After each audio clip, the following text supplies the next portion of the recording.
State Champs Game Time Live is delivered by Hungry Howie's Pizza. And also presented by Lawrence Technological University, the Construction Association of Michigan, Legacy Partners Insurance, the Sam Bernstein Law Firm, and the Michigan High School Athletic Association. And welcome into another edition of Game Time Live here on the State Champs Network and Local 4 Plus, along with my broadcast partner, Grant Perry. My name is Sean Belegian. Grant, we got a dandy tonight. Two teams that we've seen recently here on Game Time Live. Let's start with the visitors from Rochester Adams. We saw them just a couple weeks ago, but they're going to look a little different in this one. Yeah, they will. And the main difference is going to be Rylan Waters. They're all-American quarterback. He's back in action. He was back last week, but Coach said a little gimpy on that leg. Let's see if it's going full speed today. They're expecting him to be back along with Temper, the receiver, the big playmaker. So look for him, if he's healthy, to really be the difference today for that offense. And the home team, of course, the Clarkston Wolves. Boy, were they dominant. Back about a month ago on the campus of Wayne State University. The Bowman brothers are always a story, but there's more to the Clarkston story than just those two tremendous players. And there is. And there's three things guaranteed in this life: death, taxes, and the Bowman twins are going to have a day on the ground. That's guaranteed. But I think today's difference is going to be at the quarterback play. And Alex Wyshenko, number 4, leading that offense, did a really good job week 1 when we saw them play Belleville. Let's see if he continues that success today. Beautiful night out here in Clarkston. So glad you are joining us. This should be a good one. Rochester Adams taking on Clarkston here on the State Champs Network and Local 4 Plus.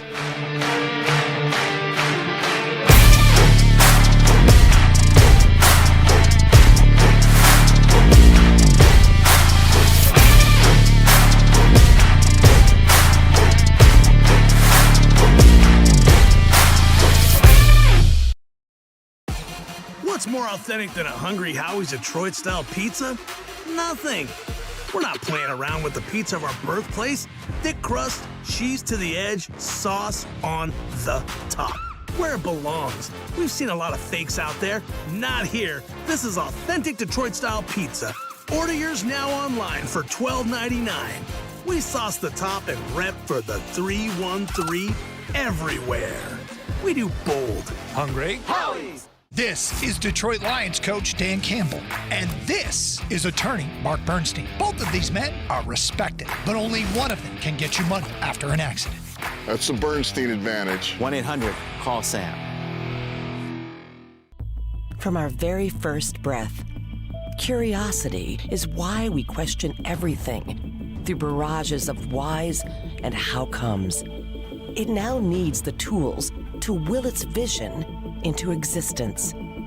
Tools that will forever allow curiosity to obscure the line between technology and magic. Be curious. Make magic. Lawrence Technological University. I'm Dave Peabody with Legacy Partners Insurance. Metro Detroit, we've seen it all. Ice storms in May, orange construction barrels year-round. Somehow, it always works out. Detroit doesn't just get through it, we get through it together. And at Legacy Partners, we've been with you for generations. Auto, home, business, life. We keep it simple. No unnecessary runaround, no robotic hold music. We're right here protecting what matters. Legacy Partners. Detroit strong, insurance smart. Every high school sporting event in the state of Michigan has one thing in common: officials. Every game, every meet, every match. Without officials, there'd be no touchdowns, no three-pointers, no face-offs.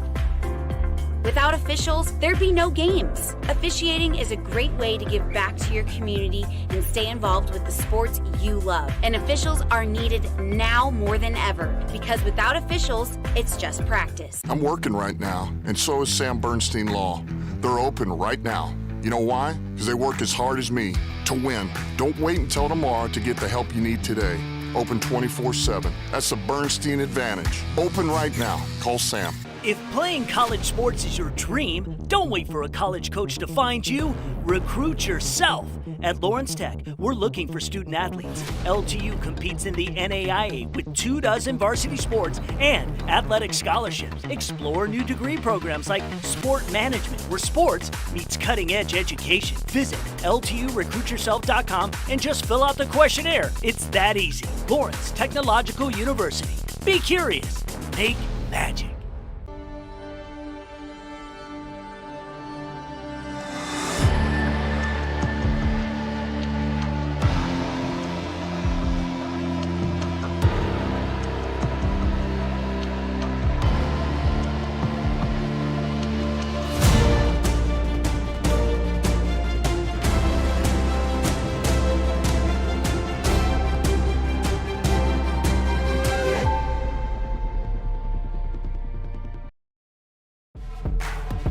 State Champs Game Time Live is delivered by Hungry Howie's Pizza.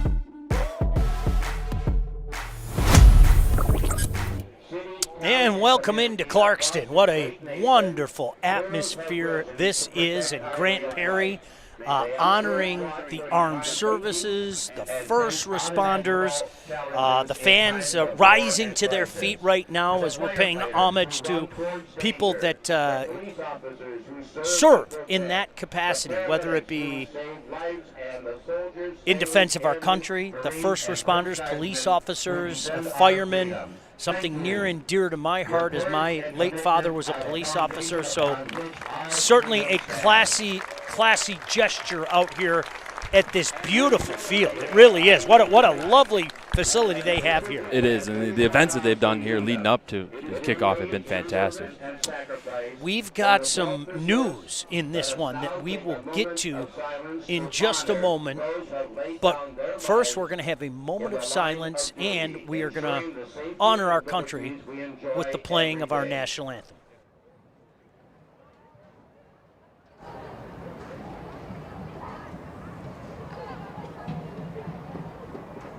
Thank you.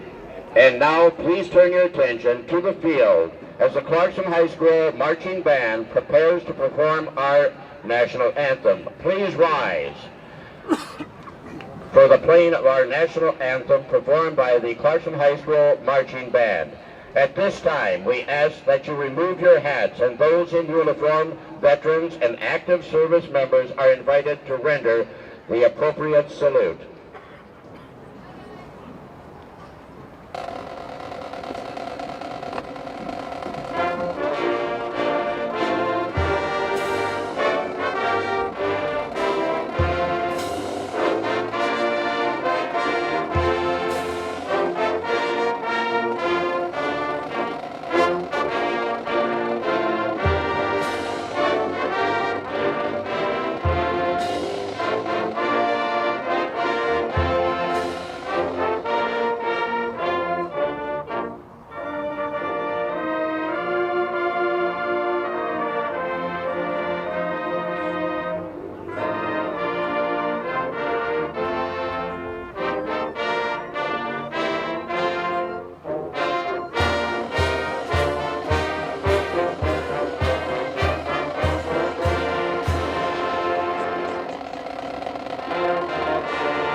Well, what a fantastic rendition. Shout out to every member of that Clarkston band. Grant Perry, as I mentioned, we've got a developing story as we head into this one. For that, why don't we throw it down to the third member of our broadcast crew, Patty Cesarini. Patty? Thanks, Sean. A big element of this Adams offense is the run-pass option. Really keen on having the quarterback run threat. And in Waters' first game back last Friday, Coach Petrito said he was a little gimpy out on the field, so it was going to be questionable coming into tonight how much of a threat his legs were really going to be.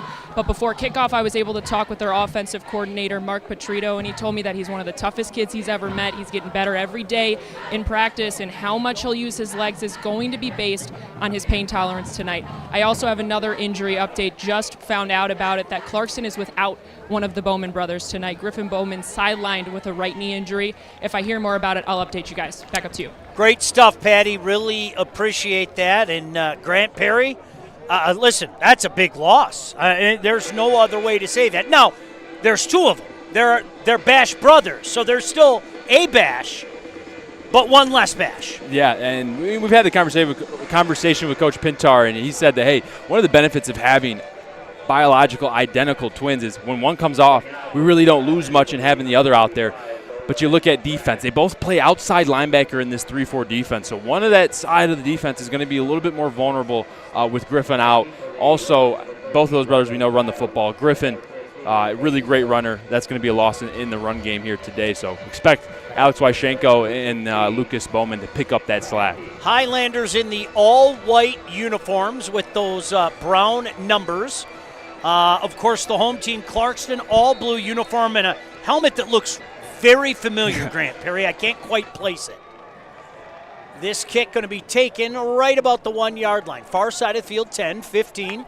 Hit at the 20, falling forward to the 22-yard line. And that is where Alex Wyshenko, the fine-looking junior quarterback, will take over for this Clarkston offense.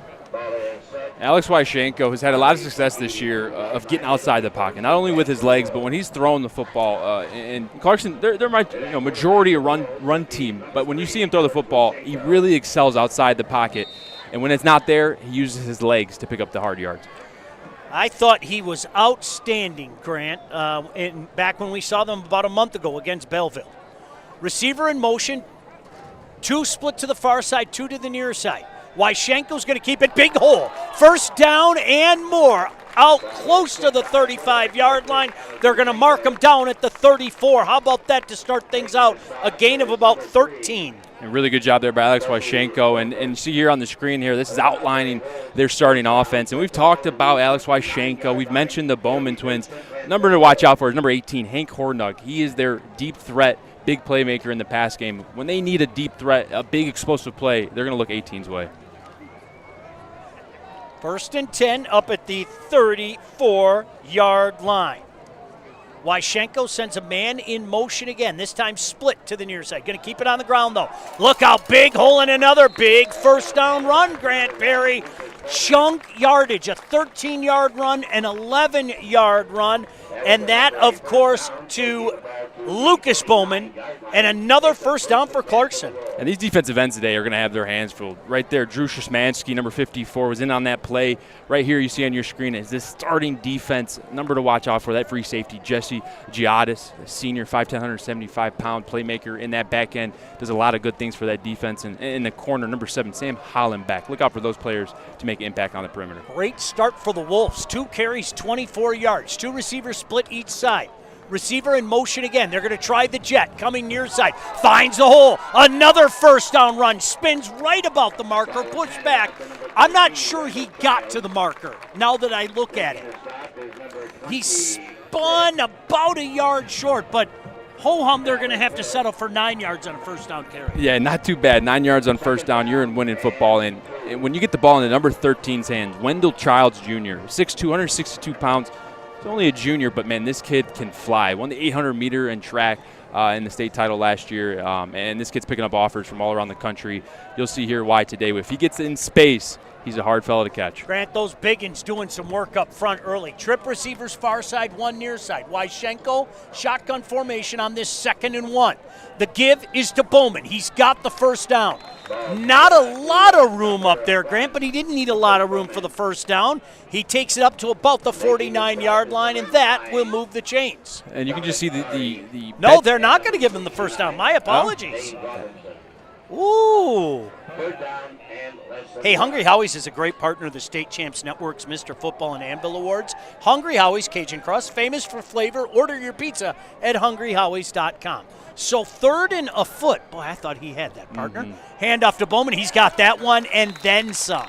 Past the 45 up to about the 42-yard line. Yep, and there's no doubt on that one right there. And you mentioned the big fellas up front for this Clarkston team, paving the way.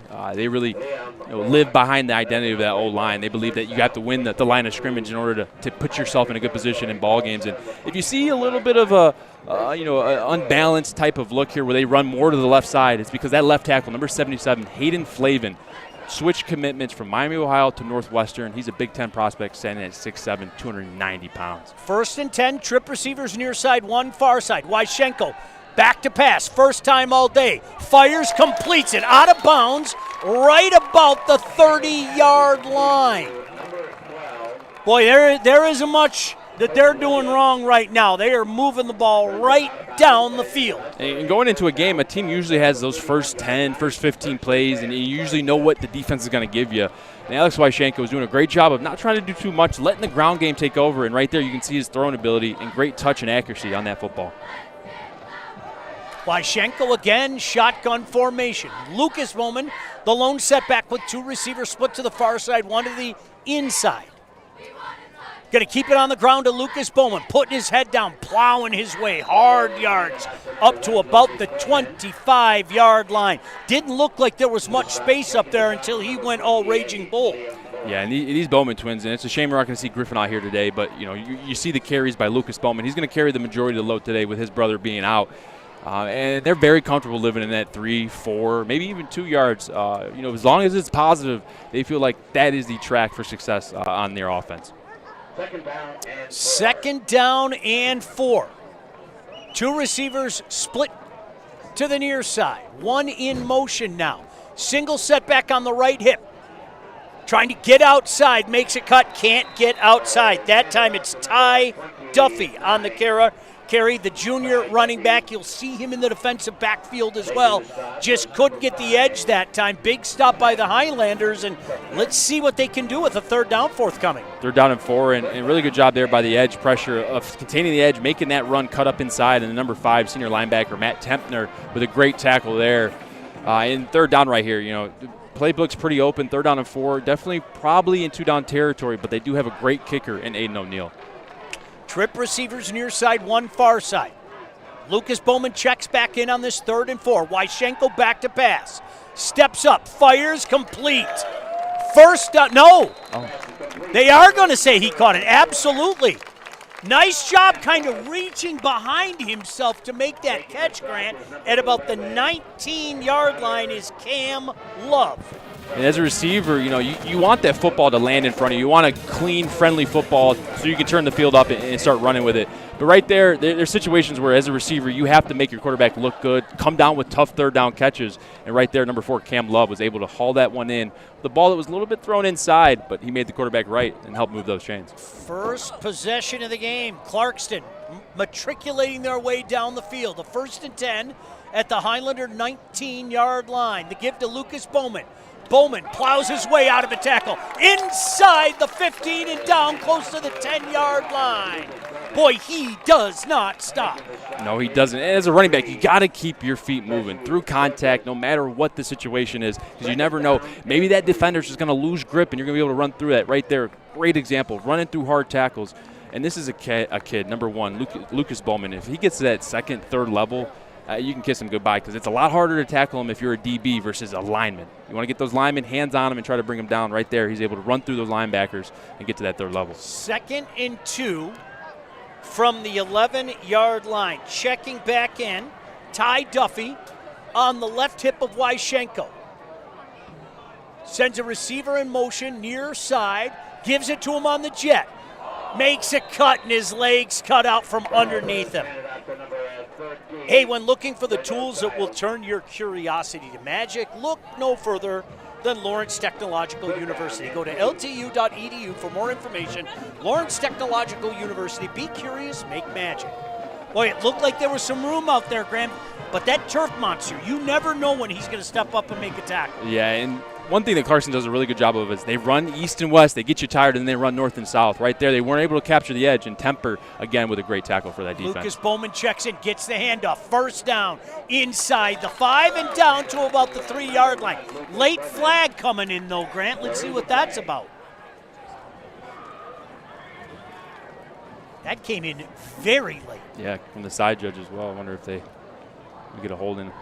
Big line surge, and, of course, as you mentioned, Lucas Bowman just keeps those legs moving. So let's see what this is all about. Quite the conversation down there. It is going to be against Highlanders. Oh, face mask. They're calling face mask down there. So that's a half the distance to the goal line here. Setting up a 1st and goal, Grant, from smack dab on the 2-yard line. What a drive to start this one by the Wolves. I have a feeling the ball's going to number 1 here. Let's see. Handoff, number 1. Touchdown, number 1. Lucas Bowman. And that's all up front. That's great push by that O-line. I mean, we talked about the left tackle, Hayden Flavin, but how about number 70, that left guard, Zach Radlick, and the center, number 62, Bodie St. Amour. Really good job. I mean, today's going to rely on those O-linemen. You're going to have to push it through. They know the run's coming. It's just a matter if you can block that guy across you, and right there they got it done and got this Clarkston offense 6 points. Hey, you know what? Can I give a shout-out to Zach Radlick? He hit me up before the game. He said, hey, keep an eye on me. We just did. Hey. We just did, Zach. Way to go. Snap down. The kick is up, and that kick is good. It may have been good to Windsor. Did you see how far he kicked that ball? That was really good kicking. Right here, we're going to check out this touchdown run. Just watch this line. Watch the push here, and excuse that bad circle, but watch the push by the line here. Just a really good job. And then Bowman just following the blockers. Number 42, Hunter Koth, of getting in there and making a play. The fullback paving the way for the running back. Great finish by number 1, Lucas Bowman. Good job by Radlick, as you pointed out, literally driving 5 yards deep. An impressive drive, to be sure. 6 minutes and 58 seconds. Grant Perry, my goodness gracious, that's the way you want to start it out and get the home crowd all kind of fired up. Now let's see what the Highlanders can do.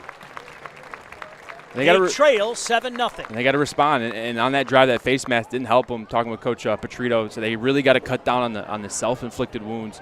They got to cut down on those penalties. And we'll see here what this Highlander offense is going to do. And all eyes on Rylan Waters, their quarterback, who came back last week. But as we heard from Patty and company here, is that he may not be at full speed here, and they're going to need him. So we'll see how he's looking. Aiden O'Neill looking to send this one to Windsor again. Big kick. That's going to go well into the end zone, and the Highlanders are going to start out with a touchback. While we have a second, can I send a shout-out to Cam and his lovely fiance? They're getting married next week, so they're not going to be with us next week. Congratulations. Best of luck on your wedding day, and I promise I will not hold it against your fiance that she guessed that I was 71 years old. I will never bring that up almost every day for the rest of my life, I promise, okay? No, seriously, congratulations to you guys.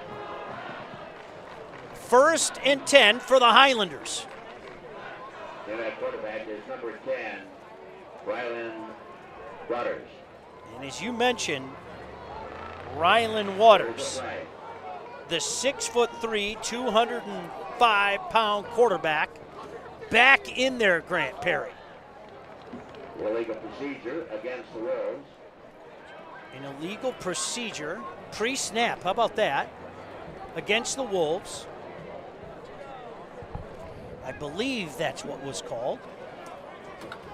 It's tough with these headsets on, as you know. But I think we're about to get this one underway. Highlanders starting with trip receivers near side. Waters, we did not see him a couple weeks ago in West Bloomfield, but he is back today. Shotgun formation, fakes the handoff. The lefty going up top, first pass. Great job going up and getting that ball. Are you kidding me? Cameron DeWood. Talk about making a big play and flipping the field right there. Number 2 for this offense, Cameron DeWood, the senior, 5'5", 130-pound. You see here the offense as it comes in just the right time as we get a big highlight play, number 2 right there on that catch as you see Cam DeWood. And I got to switch the marker. Apologies there, folks. But really good play, and they're already here in Clarkston territory. Oh, what a big start there for the Highlanders. Make no mistake about it. Now Waters looking to the far side of the field, awaiting the play. Has 2 receivers split near side. Shotgun formation, 1st and 10. Going to hand it off. Not a lot of space up the middle that time. That's Lorenzo Sartor. We saw him, as I mentioned a couple weeks ago, not a lot of room up there that time. Yeah, this D-line here for Clarkston is going to have to really step up today. This run game, as you see here, we just talked about the D-line. Right here, Chase Olson, number 90, is a guy to look out for, defensive end. He makes plays in that backfield. He's going to have a big day today to stop this Adams rushing attack. Gain of 1 makes it a 2nd and 9. Bunch formation, far side of the field. Lorenzo stays in as the lone setback. Rylan Waters, 6'3", 205-pound senior. Shotgun formation. Gonna hand it off. Try that middle again, and not a lot of room up there again. Maybe a gain of 1, setting up what should be a 3rd and 8. Really good tackle there by number 9. That's Gabe Mansour, plays tight end, defensive end. But he's a versatile cat, man. He can put his hand in the dirt, but he also can rush from a 2-point stance. And right there, he's able to affect that gap scheme, get in on that run tackle. Big 3rd down here. Trip receivers near side, empty look for Waters. He's got 2 receivers far side, trips to the near side. Waters now looking to that far side of the field, awaiting the play coming in. Let's see what the Wolves decide to do here. Grant, they're showing blitz. Man in motion. It's a keeper. Waters hit, and down he goes. Not a lot of space up there. Hey, there's always help wanted when it comes to high school game officials every year. Over 1,000 new officials are needed. Officiating is a great way to stay in shape, stay close to the game, and so much more. Log on to MHSAA.com for more info. Is this 4-down territory, Grant Perry? I think if you get 2 to 3 yards here, yes. I think if you're Clarkston, you got Aiden O'Neill, who is a Division I kicker, can kick the heck out of the football. I think that's a different conversation. You don't have Aiden O'Neill if you're Adams, so I think you're in 2-down territory here. If you get 3 to 4, you're cooking with gas. Here we go. Huge 4th down. Waters, shotgun formation. Gonna pitch it. Pitch back, and it's stuffed. Waters lined up deep, took the pitch, pitched it back, and it was blown up by the Wolves, Grant. Really good job there, and I'm pretty sure it was Chase Olson in on that tackle. A little skewed from my point of view here, but I think the senior, the 6-foot, 210-pounder, was in on that shovel play. Really good job there, getting to that football, not getting fooled by a fun type of play, if you will. Well, an offense that went right down the field, Grant Perry, is coming back on the field right now. And they've got decent field position as well as they start this drive on their own 38-yard line. Clarkston up 7-0. Wyschenko with 3 receivers near side, 1 far side. Single back is Bowman. Fakes a handoff to Bowman. He's in trouble. Down he goes. A sack all the way back, Grant, to the 29-yard line. That's a really good job there by the senior defensive tackle, number 58, Liam Bullock. Didn't play last year, but he's a wrestler. Said, hey, I want to come out and play football, and that's exactly why right there. The knack, the ability to read the play, understand that it's a screen pass. He sees the fake throw to the right, but doesn't bite on it, stays home, and is able to bring down the quarterback, Alex Wyschenko.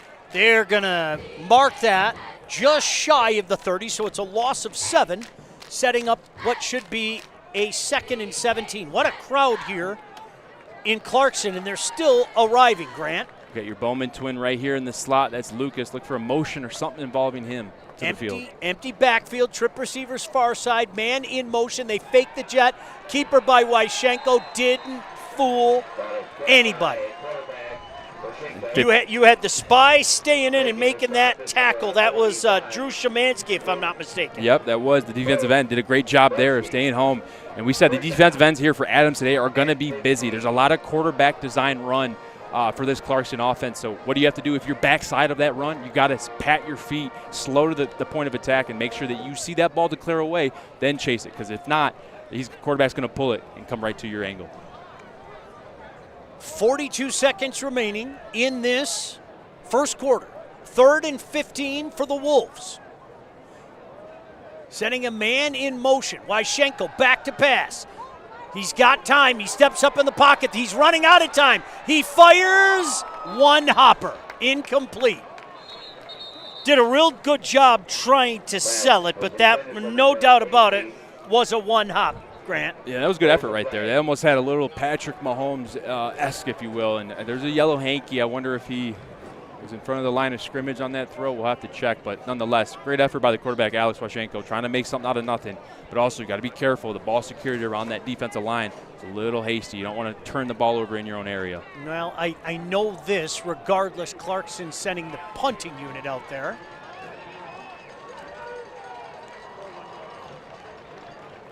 So, yeah, they're going to move it back, Grant, to the, 27-yard line, and Clarkston's going to have to punt this one away. Hey, good stand there by the Highlanders defense, especially considering, Clarkston was so effective at moving the ball that first drive. Yeah, that sack really put them back. Last thing you want to do on the road here in Clarkston is give them momentum. Really good job by the defense helping out your offense. Snap, short punt, kind of off the side of the foot, Grant. Takes a sideways bounce, now a little bit of a Wolves bounce, not a lot, and it's going to be down right about the 45-yard line. So decent field position for the Highlanders on this, their second possession. Clarkston leads 7-0. So glad you could join us along with Grant Perry, Patty Cesarini, the best crew in the business. My name is Sean Belegian. Thank you for inviting us into your phones, your tablets, your computers, whatever the case may be. Shout out to my guy, Rob Rubik, by the way, doing the score. I know he always likes to tap in and see how we're doing. What up, Rubes? 1st and 10 for the Highlanders. 2 receivers split far side. Waters in that shotgun formation again. Going to keep the ball on the ground. A little more space this time. Good second effort. Boy, keeping those legs moving. My goodness gracious. Is Lorenzo Sardra. We saw him run pretty hard a couple weeks ago. That's a nice carry into Clarkston territory. Really good carry, and it was set up there by the cut block there by Matt Tepner. He came across the screen with a really good seal block. Timeout. End of the first quarter. Your score after 1. Clarkston up 7-0 here on the State Champs Network and Local 4+. What's more authentic than a Hungry Howie's Detroit-style pizza? Nothing. We're not playing around with the pizza of our birthplace. Thick crust, cheese to the edge, sauce on the top. Where it belongs. We've seen a lot of fakes out there. Not here. This is authentic Detroit-style pizza. Order yours now online for $12.99. We sauce the top and rep for the 313 everywhere. We do bold. Hungry? Howie's! Hi, I'm Dave Peabody with Legacy Partners Insurance. We've insured just about everything in Metro Detroit. Yeah, we've seen some things. Whether you have hundreds of employees or just your cousin in the back doing everything, we'll build a policy that fits. Property, liability, benefits, we'll even cover you in case your cousin opens that email that he really shouldn't have. We build insurance policies for real life. If you have equipment, employees, or just a really chaotic Tuesday, we've got the right coverage for you. Legacy Partners. Detroit businesses trust us. You can too. If playing college sports is your dream, don't wait for a college coach to find you. Recruit yourself.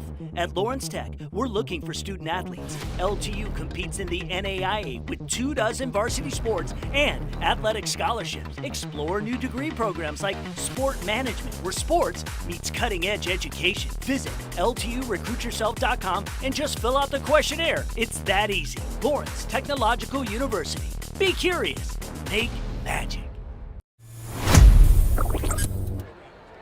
Welcome back into State Champs Game Time Live. And Rochester Adams, for both of the Bowman twins, now only one of them, was to keep possession of the football and try to tire them out defensively, looking to only really key in on Lucas Bowman this time around. But overall, the plan defensively, Coach Petrito told me, was just to play solid defense. And because of the multiple threats that Clarkston has offensively, we cannot be taking any breaks, and they want to contain the big plays. And outside of Clarkston's first drive, Adams' defense came to play to close out the first quarter. Back up to you guys.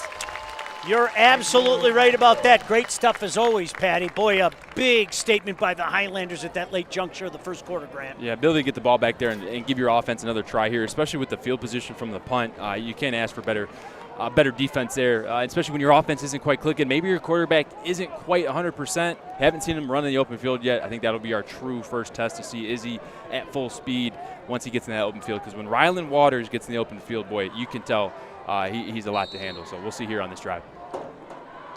2nd and 3 for the Highlanders, just into Wolves territory. Once again, opening minute here of this second quarter. Clarkston up 7-0. Waters looking over that defense, shotgun formation, back to pass.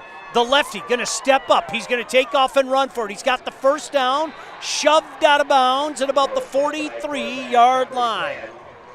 And he looks good off that rep. You see there, drop back, play action pass. He gets to the back of his drop, and that pocket collapses, and he realizes, hey, man, best option here is just to get outside the pocket, up and then out. He gets outside, picks up a good chunk of yards there. First down before Hunter Koth, number 42, the junior linebacker, was able to take him out. 1st and 10 at the 43-yard line. Waters looks to the far side of the field now as dusk descends on this beautiful field out here in Clarkston. And the crowd keeps coming in. They love their football out here, Grant. They do. Fake the jet. Waters back to pass. Completes it at about the 41. Makes one man miss. Nearly broke out of that tackle. Falls forward to the 39-yard line. Give them 4 on that first down throw. And there we go. Cameron DeWood again. He looks like he might be the target today for this Adams offense. Really good job there. Just catching the ball in the flat and turning it up and getting as many yards as you can. An area of weakness on this defense, they major in a cover 3, which is 1 high safety, 2 corners. The weakness in that is the flats and the seams. So look for them to attack both the flats, as you just saw in that last play, or the seams when they need a deep ball. See, when I hear flats, I always think wings. I'm not going to lie to you. Are you a flats or a drummy guy? I like flats. So do I, actually.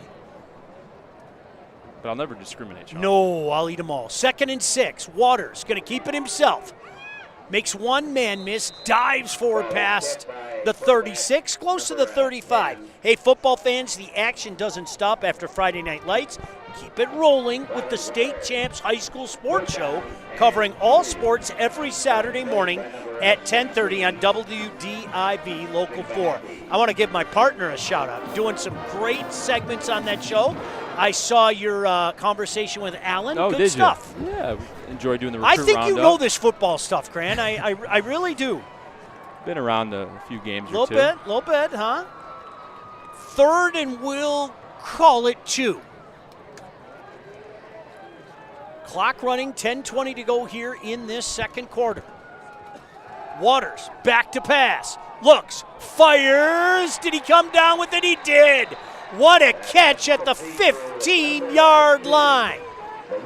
Cameron DeWood with his 3rd reception and arguably his hardest one, the ability to go back, trace that football over your back shoulder. You're running a corner route, so you want that thing on your front shoulder. Ball gets thrown on the back shoulder. Nonetheless, Cameron DeWood showing why he's a reliable target here thus far. Boy, that's a Jared Goff to Amon-Ra St. Brown 4th down throw right there. That's a big call and a big catch. Down to the 15-yard line. Highlanders with a 1st and 10. Waters sends a man in motion, looking over that defense. They're going to keep it on the ground. Sarter, not much room out there. Maybe up to about the line of scrimmage. We'll call it 2nd and 10. Really good job there, number 42 on this Clarkston defense. Hunter Koth, the 6-foot junior, was able to read his key. He saw that the H-back scraped across the line of scrimmage. He reacted to the run, triggered right into the hole before that play could develop. Really good tackle there by the middle linebacker, number 42, Hunter Koth. 2nd and 10 for the Highlanders. They trail 7-0, but certainly threatening at the Wolf 15-yard line. Waters looking to that far sideline, awaiting that play call to come in. He's got 2 receivers split outside, 1 on the inside. Now a man in motion. They fake the jet. Keeper by Waters. He takes a big hit right about the line of scrimmage, but that big frame falls forward for a gain of 1, setting up a 3rd and 9 from the 14-yard line. These linebackers for Clarkston have had their hands full thus far on this drive. We're getting a lot of quarterback read game where he's reading that defensive end. If he likes it, he'll pull it. And Hunter Koth, number 42, and number 22, Trey Setter, have been doing a good job on this drive of bringing down these hard runners. 3rd and 9. Let's see what they dial up here. 4 receiver set. Sarter stays in as the lone setback. Waters looking to that far sideline. They've got about 4 guys sending in plays. Cameron DeWood right here. He's made 3 big catches thus far for this offense. Let's see if he looks that way. DeWood now lining up near slot. The lefty rolls left, stops, throws to the end zone, got a man wide open. Touchdown. Great play call there And the Highlanders get on the board, Grant. Really good play, and that takes a level of experience there by the quarterback, Rylan Waters. And sometimes coaches will say, hey, don't throw across the line of scrimmage. Don't throw back across into that defense. But Rylan Waters has a really great chemistry with these receivers. You've seen it with Cameron Daywood. Now you see it with the senior Matt Tepner. Battled a lot of injuries here last year, but he's come on and been a real force on this offense. Really good throw, even better catch. Yeah, Tepner, all he had to do was wait that one in as the snap is down, the kick is up, and the kick is good. The lefty rolls left and then throws across his body. Nobody was there, Grant. Nobody's there. And I'm sure the coaches are like, no, be careful, be careful. And you're going to see the rollout here, and the number 5 is going to sneak back across the play here. And Clarkston defense just loses a little bit of control on where their guy is. They're looking for the quarterback, afraid of his legs. And they lose number 5, Matt Tepner, in coverage. There's a look at the quarterback, Rylan Waters. Hey, the Construction Association of Michigan provides a vast array of resources, services, information, and training to our diverse membership in Michigan's construction industry. Go to buildwithcam.com for more info. 7-7 with 7:52 to go here in this second quarter. Now let's see how Clarkston responds with a little adversity. Fans still piling in, Grant. You're going to run out of seats in this place. My goodness. This one taken about the 4-yard line. Coming near side, makes it cut at the 20. Another cut at the 22, and this time he's going to go down at about the 22-yard line. I think they're going to be sitting in your lap pretty soon, partner. I really do. They're piling in, man. They take their football seriously here. Our coworker Robbie told us all about Clarkston, the festivities they do today, and you can see why, man. They fill the stands. They don't take this lightly. Well, Robbie, of course, a local legend here. Who can forget his illustrious baseball career? I've heard a rumor that they're going to put a statue up of him at the baseball field. I'm working to hear if that's official, but handoff on this first down. The give is to Bowman. Not a lot of room out there at that time. He tried to stretch it.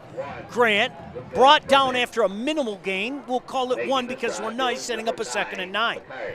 Really good job there by the middle linebacker, the senior Dominic Bakari, all region last year. Did a really good job there, bring it down. As we know, a Bowman twin who is not easy to bring down. In case you're just joining us, Griffin Bowman out of the lineup. So only Lucas Bowman out there.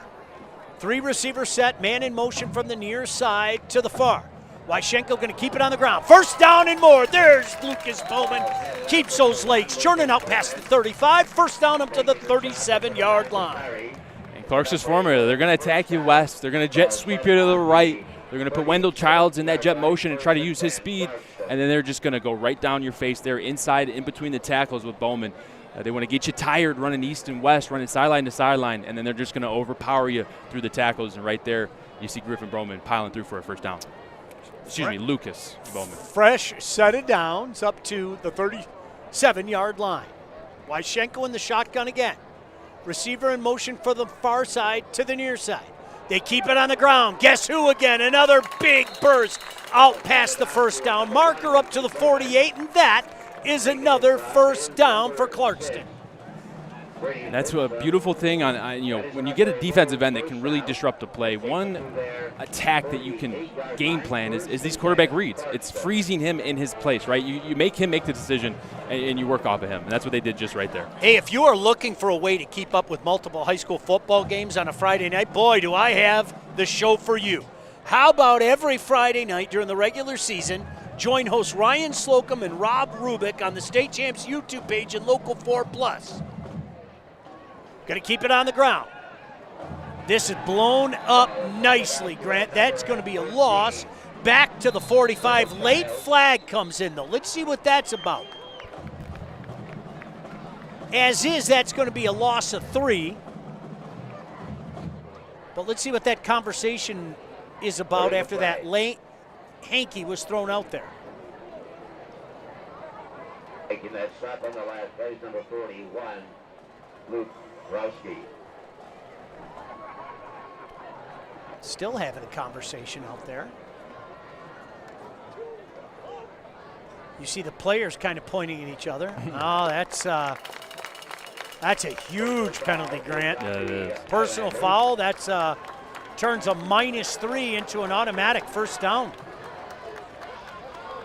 Yeah, and just after a great play there on defense, you're able to bring Wendell Childs down for a loss of 2 to 3, but you get the penalty there. And talking with Coach Petritto, that's these self-inflicting penalties, these mistakes, that's what hurt us. And right there, you just gave him an even better field position on this drive. Now at the Highlander 40-yard line. Wyschenko again, 2 receivers far side, 1 near side. Single back, shotgun formation, 1st and 10. Back to pass, trying to set up a screen. Flags thrown everywhere, plowing over would-be tacklers inside the 20, and finally pushed out of bounds. That was Gifford, but I think this one might be coming back, Grant. I think so as well. We'll see here what Stripes saw on that play. Is that a man downfield? That is my guess. Still having the conversation. Right in that area. Wasn't it funny watching him after the catch? It almost looked, indeed it was, it almost looked like he was looking to make contact, Yeah, he was seeking contact. Come on, somebody get in my way already.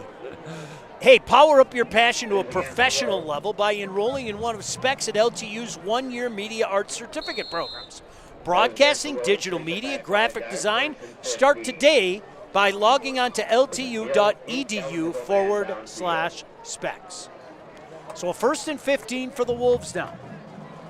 Wyschenko shotgun formation. Bowman the lone setback. The give is to Bowman. Bowman with a big burst again. Keeps those legs turning before he's pushed back, but not before he gets it down to the 36-yard line. And on these few run plays here this drive, it's really been all Clarkston O-line. And that time, Kyler O'Melia, 73, that right guard, number 78, that right tackle, Brady Atkinson, just doing a great job of paving the way yard by yard, step by step right there, and doing the Clarkston football way. Boy, give him 10, setting up a 2nd and 5. A swift moving first half, folks. 4:35 to go. The give is to Bowman again. He's got some space near side, puts his shoulder down, drives for that first down marker. Boy, Grant, he's going to be close. Yeah, he is. And, I mean, there was just no edge set there by that left side of that Clarkston defense. Hayden Flavin, 6'7", 270, committed to play in the Big Ten at Northwestern. You give him any inclination that he can seal you and seal you inside and contain your contain, it's not going to be a good day for you. And right there you saw Lucas Bowman was able to peel it off the edge and pick up a good chunk of yards there. 3rd and 1. We'll call it about 2 feet to be precise. Shotgun formation again. Man in motion. Wyschenko going to hand it off to Bowman. First down over the 30-yard line up to about the 27-yard line. Nothing fancy, Grant. Nothing fancy. Just a little motion to see what the coverage is. That gives your quarterback an inclination. And then all he has to do is hand that football off. And the Clarkston Wolves O-line has been doing their thing on this drive. We've seen a lot of success on the left side, but these last few plays, this right side, but number 73, Kyler O'Melia, and Brady Atkinson, number 78, have been doing a really good job here. Boy, Lucas Bowman just runs the ball so hard. He really does. We've seen those guys a couple times the last few years, Grant. Mm-hmm. 2nd time this season, as a matter of fact. Fresh set of downs. 7-7 game. 3:15 to go here in this first half. Going to keep it on the ground.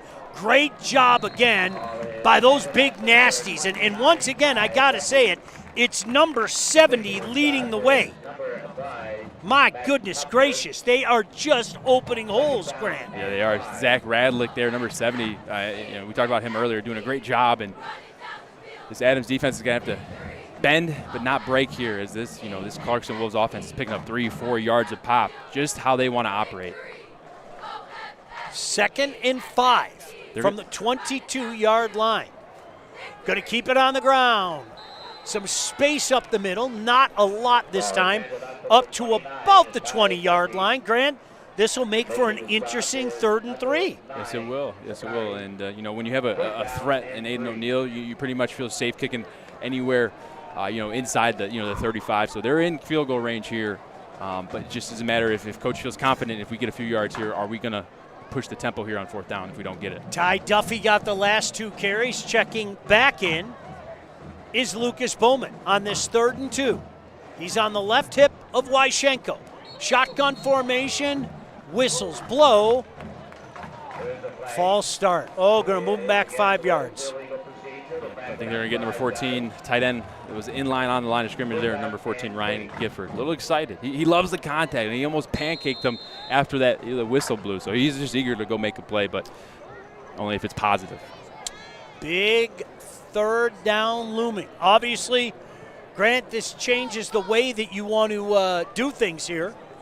You're looking at about a 3rd and 8 now. Yeah, and watch number 13, Wendell Childs. They've been doing a reverse yo-yo motion here a few times. Going to keep it on the ground, though. Yeah. Big surge inside the 20, but I think they're going to be about 2 yards short, Grant. So this goes back to what you're saying. Do you let a guy with a big leg attempt what would be about a 37-yard field goal? Or do you go for it on 4th and short? Man, I think you put your trust in your offense here. 7's better than 3. Minute 16, 15 left here in this second quarter. You're in scoring range. I think you trust that O-line led by Hayden Flavin, number 77. I don't think you're going to go wrong handing the ball to number 1.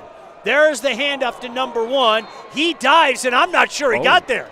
I am not sure he got there, Grant. Spoke too soon there, Sean. Man, talk about making a play at the line of scrimmage.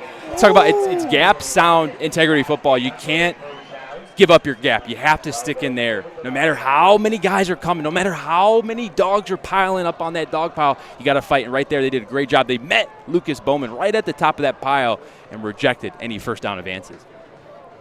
Now, let me ask you something. I know you played wide receiver. But a guy like that, are you better off to dive for it or keep those legs churning? Because that's kind of his bread and butter anyway, right? Yeah, you'd like to think so. And I just don't think he had any room to keep those legs moving. Everything crashed down. It was like a car crashed down there on the line of scrimmage. Highlanders elect to try to keep it on the ground here. Maybe content to go into the half at a 7-7 game. Nothing fancy there, and certainly they're not hurrying back to the line of scrimmage as well. Yeah, if you're the Highlanders, you're very happy with your last defensive possession. Limit points for the home team. Go into this thing tied at half, that's a win all day. Rylan Waters taking his time. Empty look this time with trip receivers near side to far side. Shotgun formation. Gonna swing it out. Looking to get a block, didn't get it. Hit it about the 23 and brought down right there. The clock is going to continue to run, and I have a feeling that's going to be the last play of this half. It is indeed. They aren't making any effort to get back up to the line of scrimmage. Now that I say that, here they are setting up. Maybe one more snap. Nope, they're backing out. 2-1. That is exactly it. That is going to do it for the first half of play. 7-7, your score. Highlanders defense, after giving up that first drive touchdown, really toughened up Grant. In just a moment, we're going to throw it down to Patty Cesarini. She'll have a conversation of interest down on the field, but about what you would expect from these two teams, Grant. Yep, defensive battle going back and forth. Why don't we throw it down to Patty down on the field? Patty? Coach, defense stepped up big time to close out the first half. What's going to continue to separate your team here in the second half? We just can't make mistakes. We were a little loose on D, which we're normally not, and we got to finish every drive we get because they're pretty good on offense. Appreciate it. Thanks. You got it. Sean? Tough, Patty. Really appreciate you. 7-7 the score here on the State Champs Network. She's Patty. He's Grant. I'm Sean. So glad you could join us here on the State Champs Network and, of course, Local 4+. There by number 10, Andre Davis Jr., and he'll make this a 3rd and about 2. You know, lost in the shuffle, that was a wildcat call. Viti was the quarterback and took the direct snap. So now 90 seconds in running.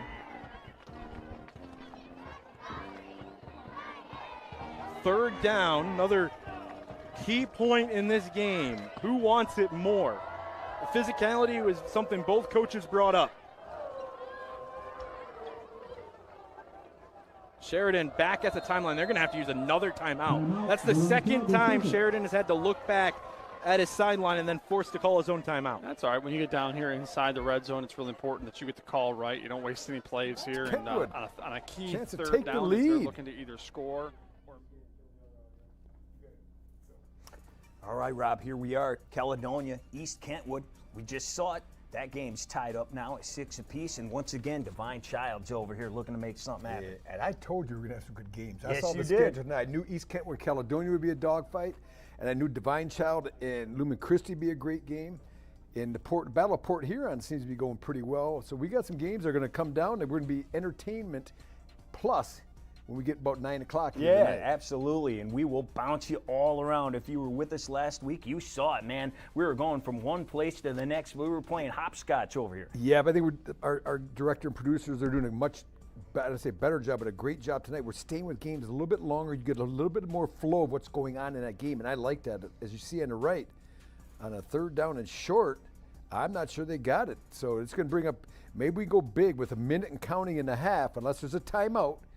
We could go to back to Jackson and see what's going on there. Big 4th down and 2 coming up. And they're going to go Wildcat here again with Vidi at the quarterback position for this 4th and long one. Vidi takes the direct snap, bounces it to the outside. Does he have enough for it? Yes, he does. It will be 1st and goal with 30 seconds left to go in the first half of play. Excellent tackle in the open field by Johnny Walters, but not enough to stop the Minuteman Spoon Drain first down. You now got a 1st and goal for Divine Child inside the Lumen Christi 10.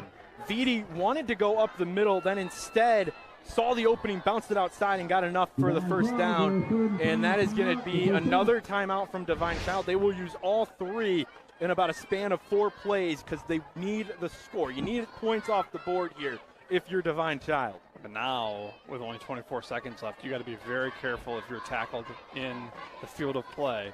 It really limits your playbook and what you're able to call here by not having that timeout in your pocket.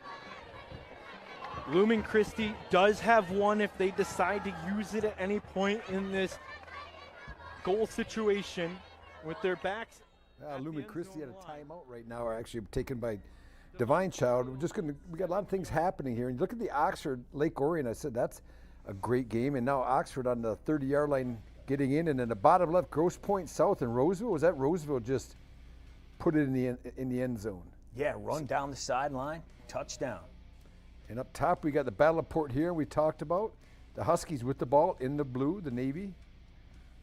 The Red Hawks trying to hold them on. There's a late flag comes in there, but we're going to head back. Let's head back to Divine Child Lumen Christi as his 1st and goal, but you got to remember now, no timeouts left by Divine Child in white. Vidi fakes the end around, looking for the opening, got him on the first play. It's a touchdown for Divine Child, and they take the lead. Pass was to Gianni Giannik. It's his 2nd receiving touchdown of the year. Nice drive there for the Falcons to get the ball into the end zone before the end of the first half. They take a 9-7 lead, chance to make it 10-7 here to take a lead into halftime. He kind of just flooded out into the middle of the field, and nobody was there for Lumen Christi. And so now the extra point attempt to make it a 3-point game. Divine Child will get it. Like you said, benefit of having a kicker. And so it is 10-7. Yeah, nice job by Divine Child there. Vidi, the quarterback, they kind of flooded the zone. They split the defender, kind of put him on an island here, as you can see outside. And then the tight end just releases inside, wide open in the end zone. But what a way to finish the half. That's a dandy. That's going to come down to the final minute. Up top on the right, though, this is Oxford in the white and navy pants against Lake Orion in the all green. Oxford with a 14-6 lead. A little bit of an upset, if you ask me. I thought Orion would have the slight edge in this game. Yeah, Lake Orion came into this game, Rob, 0-4. You never see that. Yeah. But they lost a bunch of 3 of those games by a tough total losses. of 12 points. Oh, the Huskies. Big pass there. Oh, and he can't pull it in. That's a tough bring it one. in. That'll make the dog bark right there. Ooh. You got to come up with that one. You don't get those shots very often, and he just missed it. But you see Lumen Christi returning the kick. Now, I think Herb Brogan would probably just take a knee here and run the clock out on the bottom right. And then we got Grosse Pointe South and Roseville on the bottom left. A lot of them are starting to get to halftime. The Port Huron game, we still got almost 2 minutes to go till half. In the upper left, so we'll see what the guys behind the curtain do over there and see what they send us to watch for the next few minutes. Yeah, you never know, Rob. You never know exactly what's going to happen here. Port Huron Northern, though, they're in the blue, going to kick it away. Well, that's tough. You end up punting deep instead of getting a chance for points. The ball's not caught. And Upper that's right, about don't where be they would have confused. been. You see the end zone, the two teams in the upper right, Stevenson and Eisenhower. This is at neither of their field, right? It's at Kuzno. Yep. Because Eisenhower's field's being redone, so they're playing their home game at Kuzno. Yeah, so when you see that in the end zone, or we go to the scoreboard and it says Patriots, we aren't crazy. That actually is Ike taking on Stevenson in that game. Great catch there on the sideline, Rob. How about that?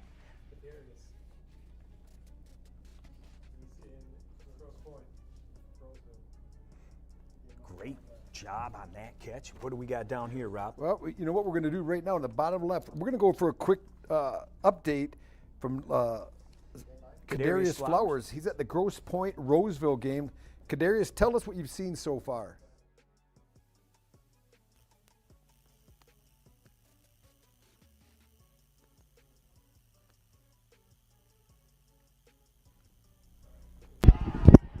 Hi, I'm Kadarius Flowers, and I'm at the Roseville versus Grosse Pointe South game, where Grosse Pointe is up 14-12 with 5:23 here remaining in the second quarter.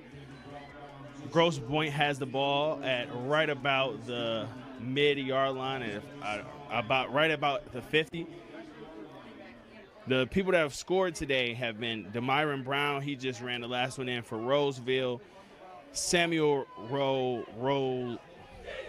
Rolu has 2 touchdowns, 1 passing and 1 rushing. He threw one to Trey Gravinowski.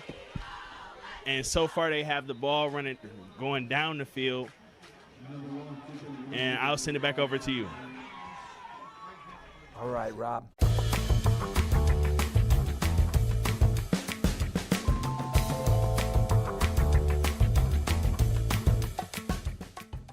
Bottom right, look at that right there, Brighton. Takes it in against Northville. How about this Northville team, though?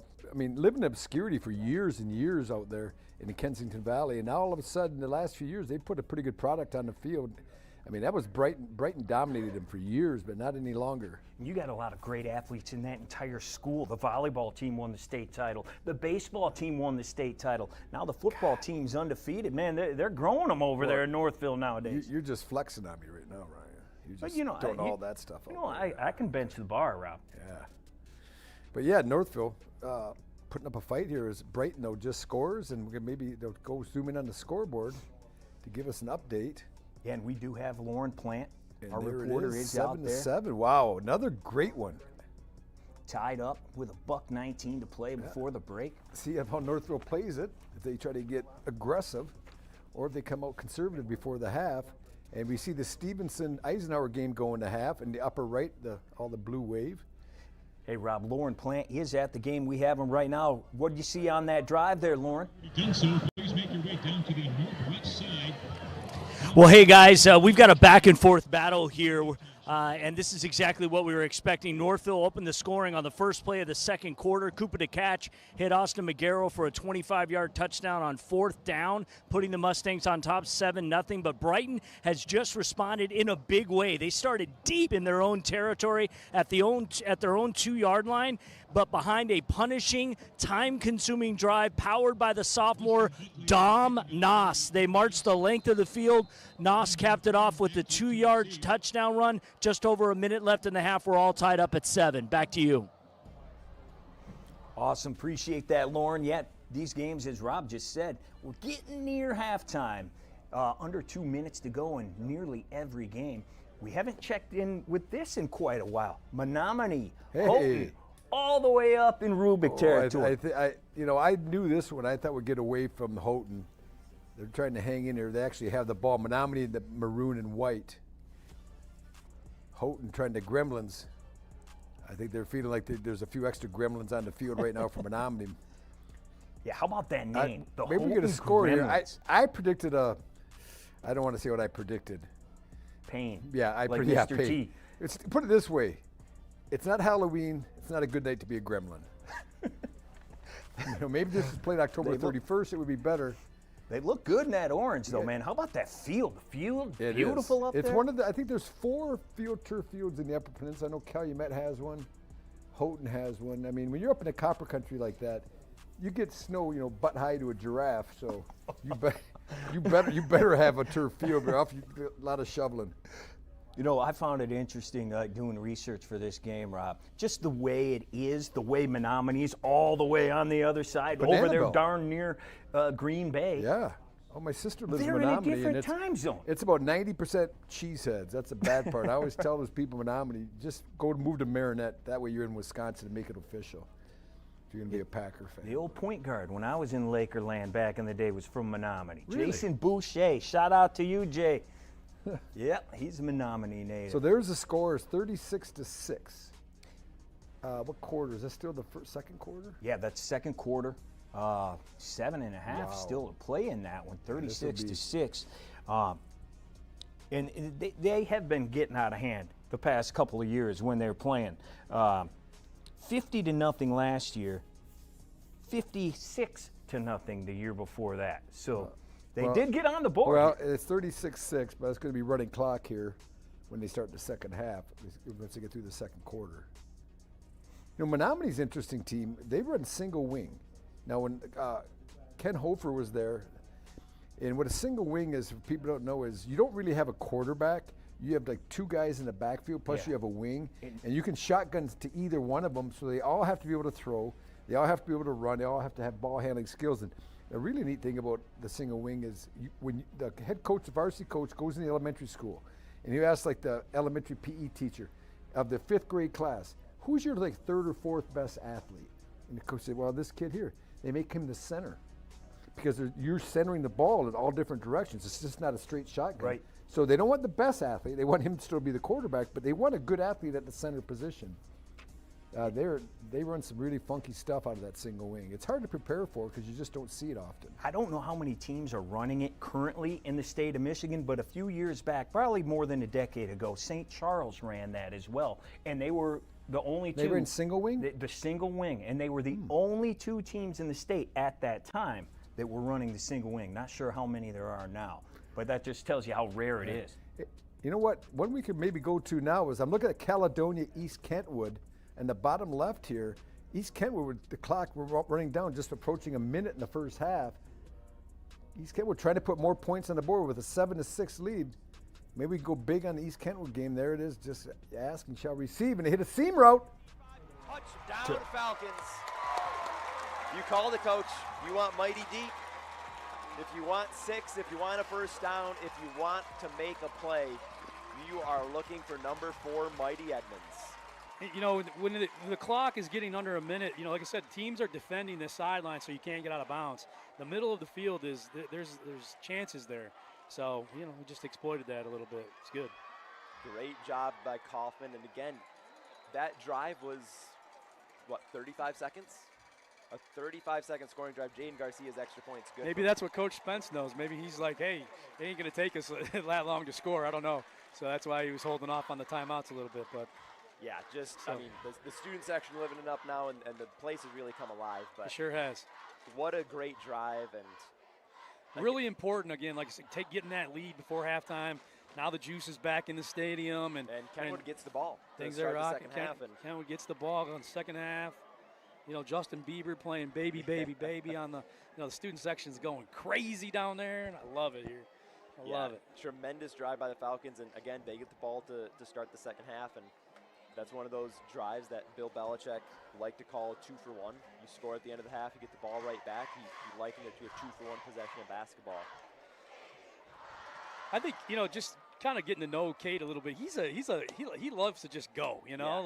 And that 2 minutes, it's built for him, and he just likes to get going. And I like them. I like seeing them. All right, Robin, if you didn't know, that was MSU to MSU right there. Really? Our Player of the Year nominee, Cade Kaufman, the quarterback, he's an MSU commit, hit Amon Edwards.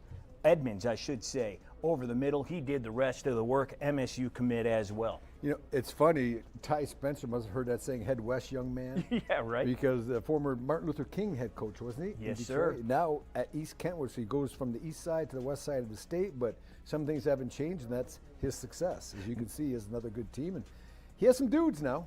Yeah. He has a couple dudes, as you said, MSU to MSU. State championship winning coach out there for Detroit, Martin Luther King, now in his second year at East Kentwood. He's got them moving a little bit. As we take a look at the rest of our games here on our quad box, there on the bottom as well, Oxford and Lake Orion. The Wildcats opening it up a little bit. But here's the deal. Look at Orion's trying to crawl back in this game with Yes, just sir. how much time on that clock? 26 seconds.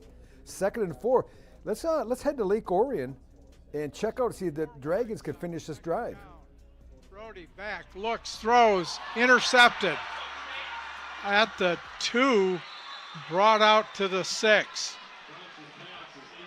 Yeah, Chase Cardona was just sitting there as a center fielder there, reading the front shoulder of Brody Thompson. Yeah. He stepped right in front of Rochester for the interception. Yeah, he was pretty much locked in on Rochelo. Boy, that's tough. Your Lake Orion, you see right here, he just doesn't see the safety. Middle of the field is, we always call it's a high risk, high reward area.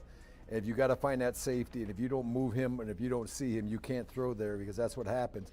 A chance to make it a one-possession game instead of Oxford with the big pick. They're going to probably take a knee here and head into halftime with a 21-6 lead.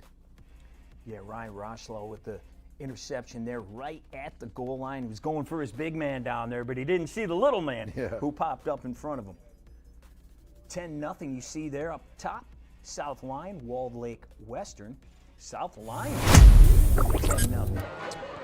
Well, I hope you guys were enjoying that as much as we were. The score, great job by a total team effort, Grant. I mean, we've got reporters out at different places. Of course, Ryan and Rubes back in the studio as well. We'll throw it down to Patty in just a second. She had a conversation to get the Clarkston perspective on that first half. But Grant, what a half it was. And folks, it flew by. Literally, we're about to start this second half just a couple minutes after 8. Yeah, it really flew by, and there was only a handful of possessions there for each team in the first half, and really came down to defense. And somewhat on both sides is red zone penalties. Both teams were penalized in the red zone, which ended up hurting their drive. So look for whoever comes out in the second half to clean up the penalties, be disciplined in between the trenches, and really establish that line of scrimmage, because we saw on both drives for both offenses that once that line of scrimmage is established, they can run that football pretty well. Well, if we have a second, why don't we throw it down to Patty Cesarini right now with the Clarkston perspective. Patty?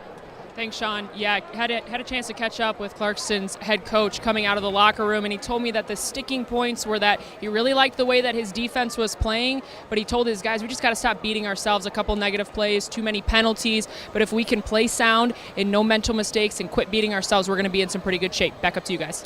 Great stuff, Patty. Really appreciate it. So great to work with two absolute pros. I mean that. Patty down on the field and Grant Perry up here. I'm telling you, I'm going to get the Perry cam one day so you can watch how animated he gets up here. It's awesome. I got to be careful today. I might take out a bystander. Crowd, right? Yeah. Don't want any lawsuits. So I'm going to keep the arms inside tonight, but looking forward to a great second half here, Sean. Should be a great one. Pleasure to work with two pros. And one of these days, I'm going to drop a 60-yard dime on Grant Perry. I'm open, baby. Just like 7-Eleven, I'm always open. How about Robbie guards me? We'll do a little state champs one-on-one. You know what they'll call him from that moment on? Toast. He spent about 2 minutes too long in the toaster. He's going to get burned. That one goes well out of the end zone. Did we mention that kid has a big foot? Oh, yeah. Oh, my goodness. So Highlanders start with the possession here in this third quarter. 7-7 game. So glad you could join us on the State Champs Network and Local 4 Plus. One of those partnerships that, well, it made too much darn sense. And sometimes when things make too much darn sense, you make sure they happen. And that's exactly what happened. Waters shotgun formation, trip receivers far side, single back. One receiver split near side. That's the dangerous Dawood. Sarter, the lone setback. First play of this second half. 1st and 10 on their own 20-yard line. The give is to Sarter. Spins out of a tackle, spins out of another tackle. Boy, close to a first down. I think they're going to say the knee hit about the 29, but that's a 9-yard pickup on first down. Yeah, and great job there. They just go with a simple power concept where they bring the receiver, Matt Tempner, in to block down. He does a great job of sealing that edge on the line of scrimmage, allowing Sartor to get through that line of scrimmage for a big gain. Playbook opens here on this 2nd and 1. 2 receivers split each side. Lorenzo Sarter, the lone setback. He is a junior. At quarterback, Ryland Waters, he's a senior. Going to send a man in motion now. 2nd and 1. The gives is to Sarter. He carries the pile past the 30. He stopped at about the 31, but that is going to be good enough for a first down. That was a tough run right there. Those are hard yards, and he had to really work hard to get through that line of scrimmage. Number 9 on this Clarkston defense has really stepped up and made an impact thus far. Gabe Mansour, the 6'2", 200-pound defensive end, hybrid linebacker. They play a 3-4 where they can have those defensive ends stand up, play outside, or they can be down in the dirt. Number 9 has been doing a fantastic job for this Wolves defense. Fresh set of downs, a 1st and 10 at the 31-yard line. Waters, as often has been the case, takes a moment, steps out, looks to the far sideline, awaits the offensive play call. 2 receivers far side, 2 near side. Single back. Receiver from the far to the near. They hand it to him on the jet. Blown up. No chance there, Grant. Zero chance at all. Read and react. Really good job right here. It's going to be a power read. So this run's going to go out here. Quarterback has the option to keep it, but he doesn't. He gives it. And right here, watch 42. Number 42. That's Hunter Koth right there. The junior linebacker, 6'2", 200 pounds, flying. Talk about not flying, triggering to that football. Really good tackle there on first down. That is a loss of 2, setting up a 2nd and 12. Clock running, 10 minutes to go here, 3rd quarter. Tie game. Trip receivers on the left side, 1 on the right side. Waters is the lefty quarterback. Wouldn't be surprised if they roll out left here. He throws right this time. Got Dawood out there, nearly a one-handed catch. Boy, Dawood didn't even have a step, but you could see that paw reach out, Grant, and he nearly pulled that in. Yeah, he did. And you got to give credit to Ty Duffy right there. Really good coverage. And Ty Duffy had a little bit of a height advantage there. 6'1" from the corner, number 29, and number 2 standing at 5'5". Really good coverage by Ty Duffy. Hey, with high school sports back in action, we ask you to pull those phones out. Go on, do it. And capture the big moments on the field. Send us your clips at statechampsnetwork.com/fanvision or via our social media DMs. It looks like Ty Duffy has traveled to the field to follow Cam Dawood, number 2. Clarkston shows blitz. They back off. Waters fires, completes. That's going to be a first down up to the 42-yard line. Nothing fancy there, just found that spot and laid down in it, Grant. He did, and he took a shot there too. He paid the price. But as we always say, when you're going to get hit, you better come up with the football, because if you don't, you're going to really wish you did. You're going to get hit regardless. So come up with that football. Really good job there by Matt Tempner, number 5, of just sitting down in that vacated zone window. Ryland Waters was able to go through his progress and able to find that receiver for a first down. Huge pickup for the Highlanders. He's got the touchdown reception and a big 3rd and 12 reception there. Moving the chains up to their own 42-yard line. They are content to run some time off this clock and keep that dangerous Clarkston team off the field. Sartor gets the handoff, tries the right side, a little space up there, up past the 45, give him about 3.5.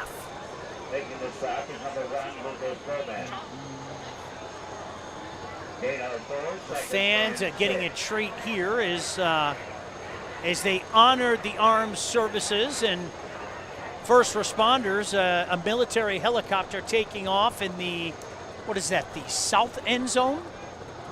Pretty cool sight out here. Grant, we're going to keep our eyes on that field, though, because there's a pretty cool sight out there, a darn good football game going on right now.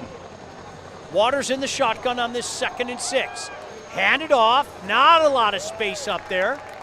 Give Lorenzo credit, fighting up to about the 47, a hard-earned yard, setting up what should be, Grant will call it 3rd and 4.5. Yeah, that's just ISO football right there. They're going to have the fullback lead the way. First thing he sees, he's responsible for, and the running back's just going to cut off of that. But right there, Chase Olsen, number 9 defensive end, able to get in on the play, gets a hand on the running back, and then if you slow that running back down, you better know that Lucas Bowman's coming, number 1, in on the tackle as well.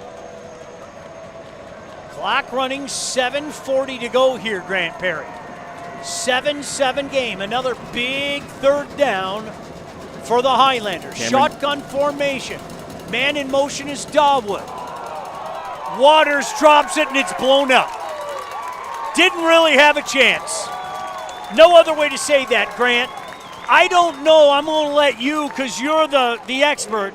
I don't know if it was, do I hand it off? Do I keep it? One of those RPOs, but no chance whatsoever. Yeah, it just, if the play doesn't have a great mesh point, meaning the handoff between whoever's receiving the ball and the quarterback, the play's probably not going to go anywhere. Right there, Clarkston was able to apply pressure. Waters wasn't able to get a clean handoff, therefore resulting in a fumble where they had to jump on it, forcing a 4th down. The Wolves there with a really good defensive stop where it just looked like the Highlanders were making moves. Clarkston Wolves helped their defense get off the field. Big punt. Going to take a big Highlander bounce. Oh, really take a bounce inside the 15. All the way down, Grant, to about the 13-yard line. Hey, at Lawrence Technological University, your vision of competing in scholarship-level college athletics can be your reality. LTU offers varsity sports for men and women while studying for a world-class undergraduate degree. Scholarships are available at lturecruityourself.com. So that is where the Wolves offense will take over. 7-7 game here on a beautiful Friday night. Beautiful Friday night. 1st and 10 at the 13-yard line. Going to keep it on the ground. Made one man miss, can't make the pile miss though, Grant. Lucky just to get back to the line of scrimmage. Let's be honest there. Yeah, the D-line, they really pinched down. They saw Bowman coming in motion, and they just reacted really well, stayed in their gaps. And then number 5 did a fantastic job. Matt Temper, linebacker on this team, also a two-way player, plays receiver. Did a great job of seeing the ball, triggering, and helping his defensive line there make that tackle. 2nd and, I think they're going to say he was just short of the line again, but you know what, Grant? Because we're nice, we'll call it 2nd and 10. How's that? They've been gracious hosts, so we'll call it 2nd and 10. Wyschenko, shotgun formation, 2 receivers split each side, single back. Rolling right, looking right, throwing right, completing right, up to the 28-yard line, out past the 30-yard line. That's a big 1st down for the Wolves. And that's the first time we were able to call Hank Hornug's number and name right there, running a comeback, one-on-one versus the cornerback. Alex Wyschenko, boot pass to the right, whole picture in front of him. Alex Wyschenko was able to make a great throw, great read, put the ball right on his receiver for a big 1st down. When you're backed up in your own area, your main and first goal is get the first down. They did just that, and watch these Wolves roll here. So fresh set of downs up at the 31-yard line. Wyschenko looking over that Highlander defense. 1st and 10 from the 31.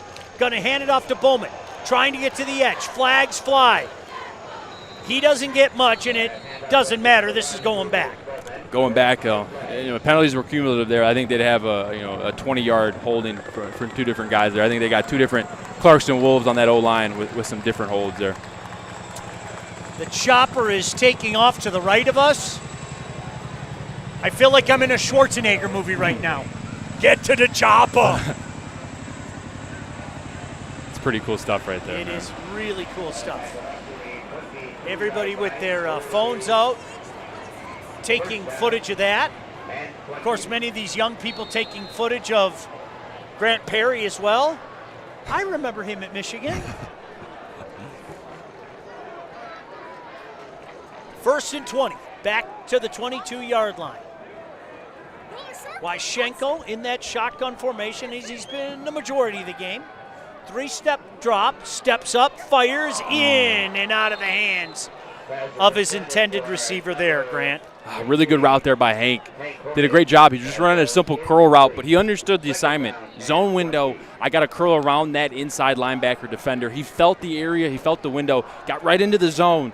Him and Wyschenko, the quarterback, were on the same page. Wyschenko puts a beautiful ball right in his hands, but Hank Hornuk just couldn't come down with it. Really good job there by Hank Hornuk, finding that zone window. Good job by Wyschenko, finding him open. Just couldn't come down with it. 2nd and 20. Some confusion out there right now. Bodies running around, making sure they're onside. Man in motion from the far to the near. Wyschenko, keeper all the way, finds a hole. Makes a cut, makes one man miss, gets to about the original line of scrimmage.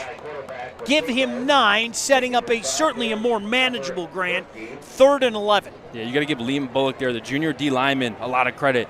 Playing D line, but that play is a quarterback design run all the way to the outside of that play right there. And it looked like Wyschenko was about to cut back all the way across the field, and a lot of that Adams defense was flowing to the play.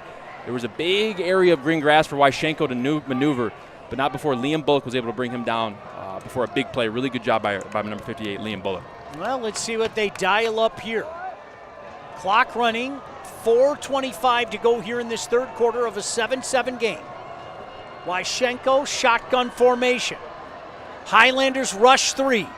Wyschenko steps up in the pocket, fires downfield. Looks like his arm was hit as he threw, and a flag comes down anyway. And an official came down hard on the near side of the field as well. I'm going to guess it might be a sideline warning. I think he ran into a photographer, but I could be wrong. Stay tuned. There is a flag. Hope the official's okay. I know that feeling. Kind of stretching it off, making sure he's okay. It's the hits that you don't see coming that hurt the most. Oh, isn't that the truth? Or when you go outside in the dead of winter and you're trying to be a nice guy and you want to, snow blow the driveway before your wife has to go to work. Yeah. And you slip and fall on your behind on the cement. Remember when you were a kid and it never hurt? Remember? Oh, yeah. Those were good days. Where you were proud of those scratches, Yeah. those bruises. Just like tobogganing for me. I remember when tobogganing didn't hurt. yeah. Going down the hill, I remember that. It was fun. Felt like I played about 7 games against your Michigan Wolverines the last time I went sledding with the kids. No, thank you. 4th down now, and 4th and very long. We'll call it 4th and 25. So once again, Grant, give this Highlander defense credit. After giving up that long touchdown on the first drive of the game, they have really battened down the hatches. They have. They made it really hard for this Clarkston offense to get really anything going. Look for Clarkston to have to try to get something going in the air if the run game can't get going here in this second half. Oh, going to move him back again. My goodness gracious. Well, you're happy you have Aiden O'Neill to kick this ball away, future D1 prospect from the kicking standpoint, but every yard you go backwards, you're just helping this Adams offense for field position. Standing about midpoint of his own end zone. Snap comes down, he gets it away. High, booming punt. Fair catch called for and made back at the 46-yard line. Highlanders will have great position, though, Grant, to start this drive at the Wolves' 46-yard line. Hey, there's always help wanted when it comes to high school game officials. Every year, over 1,000 new officials are needed. Officiating is a great way to stay in shape, stay close to the game, and so much more. Log on to MHSAA.com for more info. So here's Waters in this Highlanders offense. 4:06 to go here. Third quarter of a 7-7 game. They start this drive at the Wolves' 46-yard line. Looking over that defense. Shotgun formation, man in motion. He's going to throw left. Incomplete, up in the air, and that falls. They're going to say he caught it. My goodness gracious. Boy, I thought for sure he fell out of bounds. folks, full disclosure, we're on the opposite side of the field. It sure looked to me like he fell out of bounds. Let's look at this replay. Yeah, we're going to take a look here, and I think it's the substitute for Griffin Bowman. Number 0, we know is out. I think it's 31, Tyson Scott, that comes up with this interception. We're going to have to see here, and Cameron DeWood just thinks that ball's going out of bounds, but the old saying goes, never give up on a play until you know it's over, and right there, Tyson Scott plays through the whistle, finds himself an interception, and a huge change in momentum here for this home team. Folks, honest to goodness, it fooled us, or at least me, on this far side of the field. That was way over on the other side. Good job by our cameraman down there to see that definitely he came down with that ball. So Clarkston gets it right back. Let's see what they do with it. Wyschenko going to hand it off. If all else fails, give it to that guy. Lucas Bowman plows his way into Highlander territory up to the 49-yard line. And this is maybe an area in which Clarkston wasn't necessarily prepared for, right? You've had Griffin and Lucas Bowman as your 2 lead backs throughout this season thus far, and chances are that they probably haven't ran with just one Bowman, so Lucas Bowman getting a lot of these carries may be taking a toll on him throughout this game. Trip receivers near side, one far side on this 2nd and 6. Going to hand it off to Bowman. He's going east-west this time, but he gets the edge. First down and more, past the 40, inside the 35. A flag comes flying late, Grant. But as of now, Bowman's got a first down, and oh boy, he's slow to get up. Oh, good to see that young man up on his feet now. Let's see what that flag's all about, Grant. Yeah, this would be looking like a sideline warning or a sideline penalty for Adams there. But really good job by Bowman of just trusting. That's an outside zone run. He trusts his blocking. He stretches it as far as you can. He essentially gets to the sideline, then puts his foot in the ground, gets north and south. Does a great job of running through tackles. And that right there, that's just trust. Trusting that your linemen are going to steal those blocks, and then trust that you get north and south and fight through those hard tackles. Really good run there. 1st and 10 at the 35-yard line. Wyschenko looking over that defense, sends a man in motion. Going to keep it on the ground to Bowman. Another big cut inside the 30, inside the 25, and another Clarkston Wolf first down. And we've talked a lot about Hayden Flavin, left tackle, number 77, but when they run on this right side right here, and I want to show you here, Brady Atkinson, he's doing a great job as well. The right tackle here, Brady. Watch him steal this edge right here and let his running back work. Just a good double team. They pass it off well. They finish the blocks to the ground. And when you give your running back like Lucas Bowman green grass, he's going to make you pay. Clock running, about 2.5 to go here in the 3rd quarter. Tie game, but the Wolves are threatening. 1st and 10 at the 23-yard line. Wyschenko gives it to Bowman again. Lucas Bowman again spins out of a would-be tackle inside the 15. They're going to mark him down at the 15, but Grant not before he picks up 8 on a first down carry. Boy, is he running hard. And one thing's true about these Bash brothers is that as the game goes on, these guys get better. They get stronger. And it makes it a lot harder for this defense, any defense that's playing these Bash brothers, to tackle them. And as you can see right there, they had a good position. Defensive end had a chance to get an arm around Lucas, but Lucas's power, strength, and contact balance was able to get him about 8 yards on that play, bringing up 2nd down and 2. At the 15-yard line. Going to give Lucas a little breather on this one. Wyschenko sends a man in motion.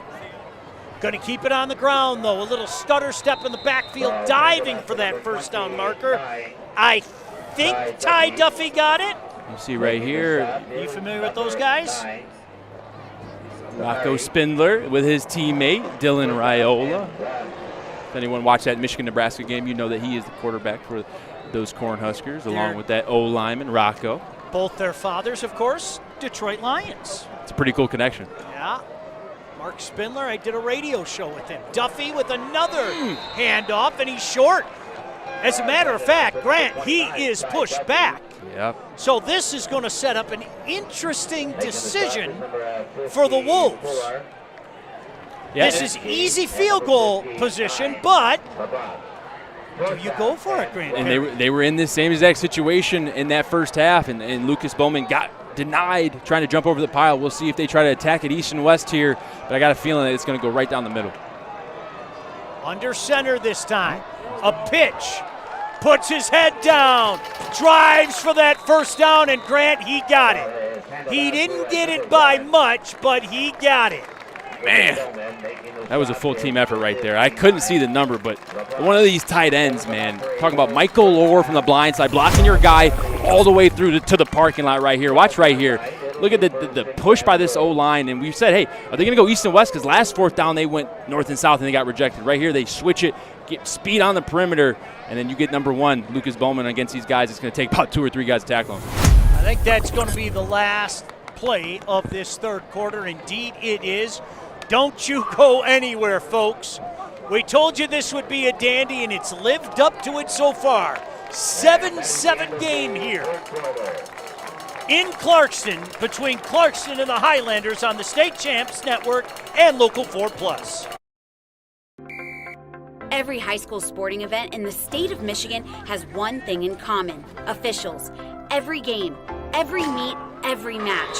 Without officials, there'd be no touchdowns, no three-pointers, no face-offs.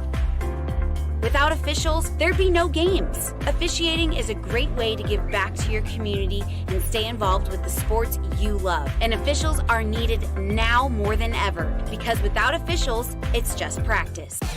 What's more authentic than a Hungry Howie's Detroit-style pizza? Nothing. We're not playing around with the pizza of our birthplace. Thick crust, cheese to the edge, sauce on the top. Where it belongs. We've seen a lot of fakes out there. Not here. This is authentic Detroit-style pizza. Order yours now online for $12.99. We sauce the top and rep for the 313 everywhere. We do bold. Hungry Howie's. I'm Dave Peabody with Legacy Partners Insurance. And I'm Debbie Stroh, your local Medicare expert, here to make your Medicare journey less confusing. And best of all, our services are completely free.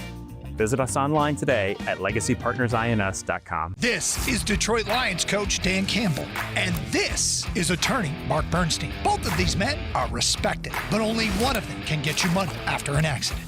That's the Bernstein advantage. 1-800-CALL-SAM. Do you really? All right, welcome back in. About to start this fourth quarter, a 7-7 game. I think we're going to throw it to Patty on the field with a couple of special guests. Patty? Yeah, thanks, Sean. I'm here with Rocco Spindler. Legacy at Clarkston, won a state title, was state champs, Anvil Award winner. What's it like coming back for you? Oh, this is awesome. I mean, this is the Clarkston community all getting together. Best sections that you'll see in football. And right now they're first and goal, ready to punch it in. Man, it's bringing back great memories here. And you brought back a friend with you. Here with Dylan Raiola too, and you play on high school football. What do you make of the Michigan high school football scene? Yeah, it's awesome. It's just cool to see the community come out. You know, Georgia's a little different animal. High school football is on a different level, but these are balling, and it's awesome to see a close game like. Appreciate it, guys. Thank you so much, Sean. 2 Cornhuskers down there. First and 10 at the 12-yard line, and I think they're going to move it back. Yep. And this is going to be first and 15 from the 17-yard line as we start this fourth quarter. It's been somewhat of the story here for both of these teams. Is early on they both had great drives in that first quarter that put them in the end zone, but since then it's been a lot of slowness in that red zone due to penalties and lack of execution. Let's see if they can clean it up here on this drive. Lyschenko with a man in motion. Keeper makes a cut, takes a big hit just about the original line of scrimmage, falls forward maybe inside the 10. Let's see where they mark it officially. But he paid the price here. He took a big hit out there, Grant. He did, and Hayden Flavin did a great job of running his man outside the picture, making it clear for where Alex Wyschenko should cut. Cuts up in the field, but if you're a linebacker, if you're a safety, man, you got to be downhill. Once you see that run coming, you got to fly. Adams got to be a little bit quicker, especially as these yards get closer to this goal line. So down to the 9-yard line. They can get a first down inside the 2-yard line. We'll call it 2nd and 7. Shotgun formation. Wyschenko looking over that defense. Has a man in motion. Going to keep it again. He's got a space inside the 5. Dives toward the end zone. They're going to say he's just short, but he did pick up a first down. Really good run there by Alex Wyschenko. Quarterback keeper here. Watch him decide, hey, I'm going to keep this and do it on my own right here. A little motion from Wendell Childs to get the defense flowing, and then quarterback run all day with the lead blocker by the running back. And look at him break these tackles, making that extra effort to try to get across that goal line. And let's see here, I don't see any knees. And if this was, God, that's really close. That's Very close. Great effort, nonetheless. Lucas Bowman checks back in. Keeper, though, into the end zone. Touchdown. That big old line doing work again, Grant Perry. It's the center, Bodie St. Moore, number 62. We talked about Zach Radlick, left guard. Kyler O'Melia here. Watch these guys just pave the way. Quarterback sneak. We know the deal. All we need is a yard. Come on, push, and look at the leverage here. Low man wins. Great job, great push. You can tell when a line of scrimmage gets pushed back 2 yards, that's a good sign that you're winning it. So the keeper, Wyschenko, and they're an extra point away from making this a 14-7 game. Awaiting the snap. The snap is down, the kick is up, and the kick is good. Hey, Hungry Howie's is a great partner of the State Champs, Cajun Crust Network's Mr. Football, and Anvil Awards. Hungry Howie's Cajun Crust, famous for flavor Cajun Crust. Order your pizza at hungryhowies.com. And might I suggest getting a Cajun Crust pizza with the Cajun all over it. I want to give a shout out to Mike Foss, who is doing a good job being the floor director. Is that the title? Handing me these sheets, and most importantly, his wife told me I look 41, not 91. So I appreciate that. You're never going to live that down, Cam. Ever. Ever. What a game here, Grant. We knew it would be. 14-7 is the score. Still at plenty of time in this one with 10:43 to go. Plenty of time, but if you're Rochester Adams and you're that offensive staff here, you're game planning and you're thinking ahead.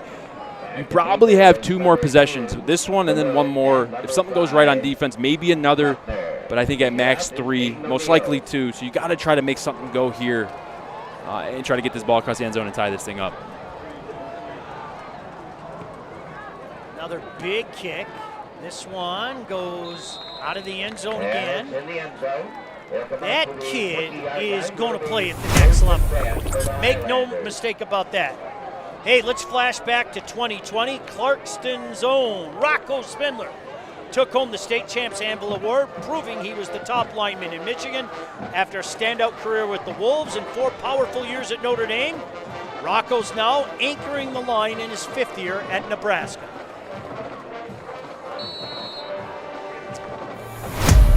First and 10 for Waters in this Highlander offense. They've never led in this one. Granted, they've at most been 1 score behind. Tied it already. Looking to do it again in the last 10:43 of this one. Shotgun formation, the lefty back to pass. He's got time. Throws up the middle. Dawood again, another big reception into Wolves territory and a first down to the 44. Cameron Dawood doing a great job here. It's going to be middle of the field open, meaning there's room in between those safeties. So what does Rylan Waters do? Takes his drop, reads the coverage, and then throws a missile in between those safeties. Really great job of putting that ball on his receiver in stride. Great catch by Cam Dawood. Moving the chains already in Clarkston territory. Boy, does Waters throw an easy ball. He does. He makes it look effortless. First and 10 at the 45. They fake the jet, throw outside, complete, but drop immediately. Gain of 5 on the first down, setting up a 2nd and 5. Clock running inside 10 minutes to go here. You can see a little bit of urgency here by Rochester Adams as they are understanding and realizing, hey, we have this possession and probably 1 more if we're lucky. Let's go ahead and take advantage here. Let's try to get some shots downfield and utilize this time while we have it. Waters, shotgun formation. We've seen it often. We've seen this often as well. Steps out, looks to the far sideline, awaits the offensive play call. Boy, Grant, you have about 4 different guys sending 4 different messages out there.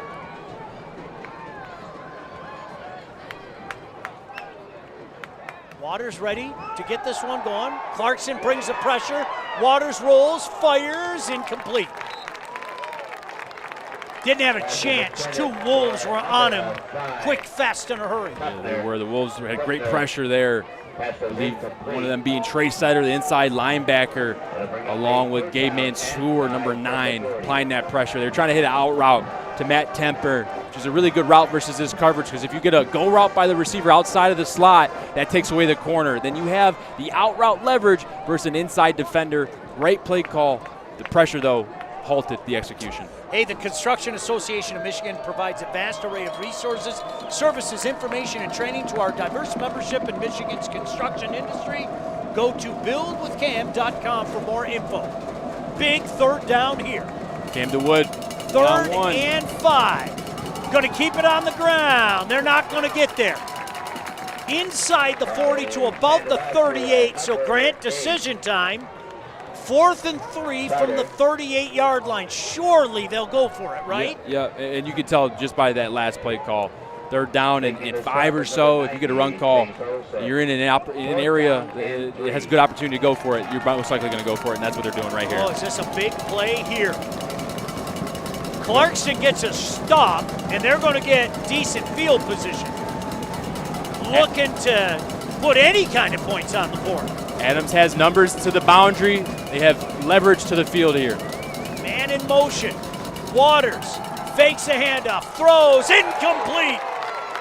Let's see what the flag's about, Grant. But preliminary indication is that might be against the Highlanders as Waters is walking off the field. Let's see. Still quite the conversation down there.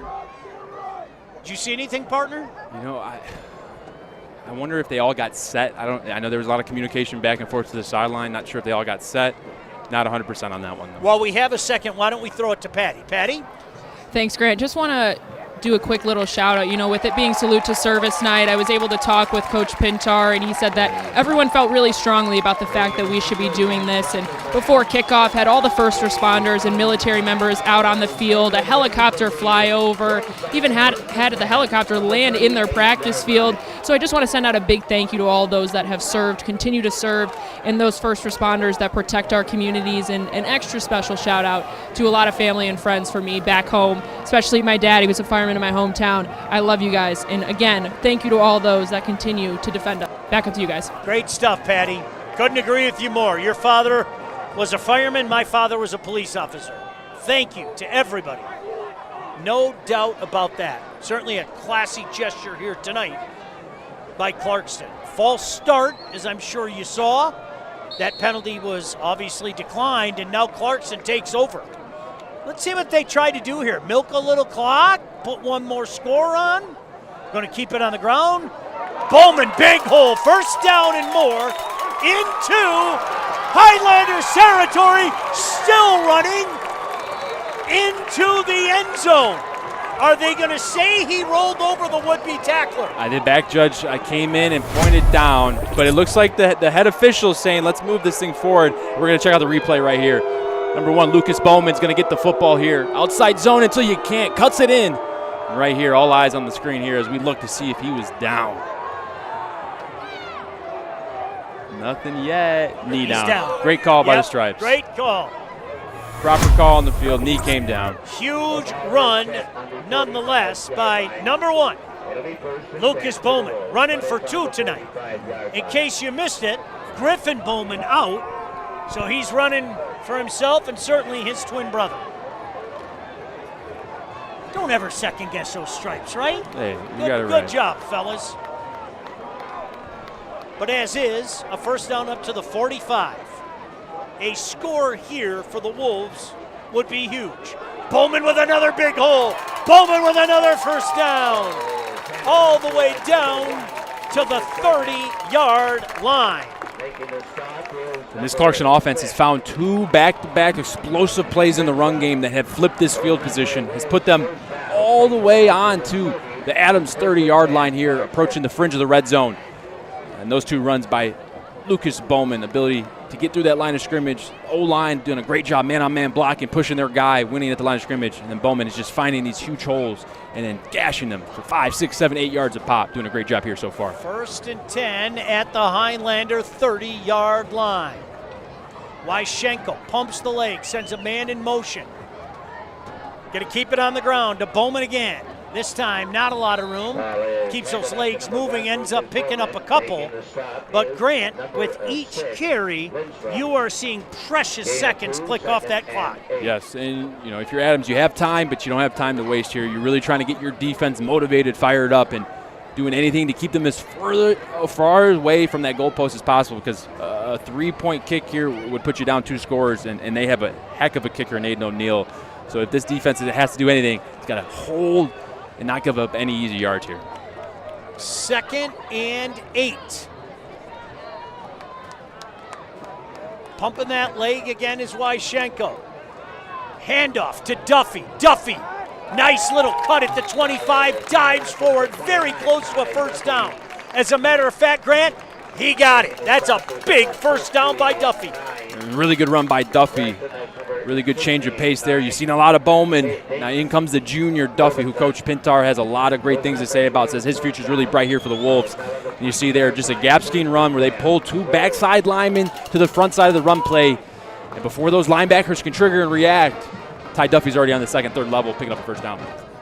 Now, Grant, let's see if they slowed things down a little bit, because you nailed it, partner. Even a 3 is a dagger right now with 5:50 to go. Handoff to Duffy, spins out of 1 tackle.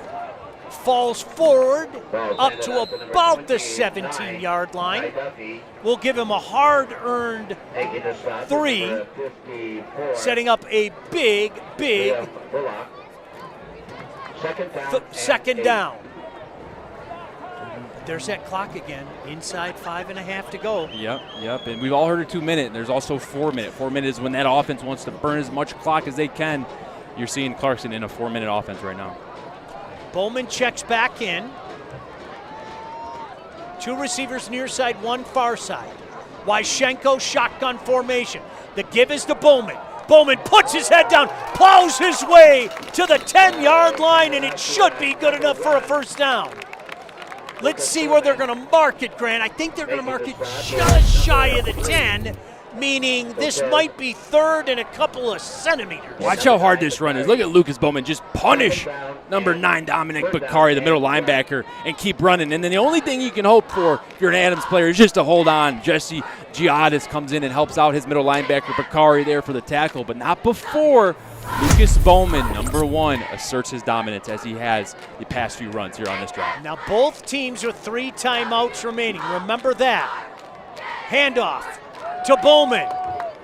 He plunges past the 10 down to about the 9. Didn't get much. He didn't need much. That's going to be a 1st and goal situation for Clarkston. They go condensed formation. They get all their big bodies in. They bring Hunter Koth, number 42, in, a big fullback, and they go power football. And they get the first down right there. Those are those 3rd down, short situations that you find yourself in, especially here in the OAA Red, as you see 2 teams are battling for the top of their conference right now. Inside 4 minutes to go. Boy, you think back to that turnover, Grant. What a flip of the switch that was. And Clarkston, let's be honest, looking to put this one away. They score here. And the work is tough for the Highlanders. Shotgun formation. Wyschenko hands it off. Bowman inside the 5 and then push back. Timeout on the field. And that undoubtedly is used by the Highlanders. That is their first. They have 2 more remaining with 3:34 to go. That was a tough run there by Lucas. Hey, the Clarkston Wolves have owned Ford Field over the last decade, winning the Division I state title in 2013 over Detroit Catholic Central, 2014 over the Saline Hornets, and 2017 as well. That 2017 win, who can forget this one? A 3-2 thriller over rival West Bloomfield. Remember that? Everybody and their brother thought that the game was going to be 53-52. It was 3-2. Every time I hear that final score, that still blows my mind. As an offensive guy, that would have drove me absolutely mad. Grant Perry, of course, you know what it's like to win at Ford Field. 3 state championships in your illustrious career. We had a good run at it, man. We did. The one that keeps you awake, though, your senior year? Yeah, a little bit. Isn't that amazing how that works out? It is. It is. Some would call that greedy, I guess, but just a hungry kid trying to get Nothing back there wrong for with a that, fourth pal. time. Nothing wrong with that. 2nd and goal from the 5-yard line. Bowman checks back in. Wyshchenko under center. Pitches it to Bowman. Inside the 5, into the end zone. Touchdown, Wolves. Lucas Bowman again.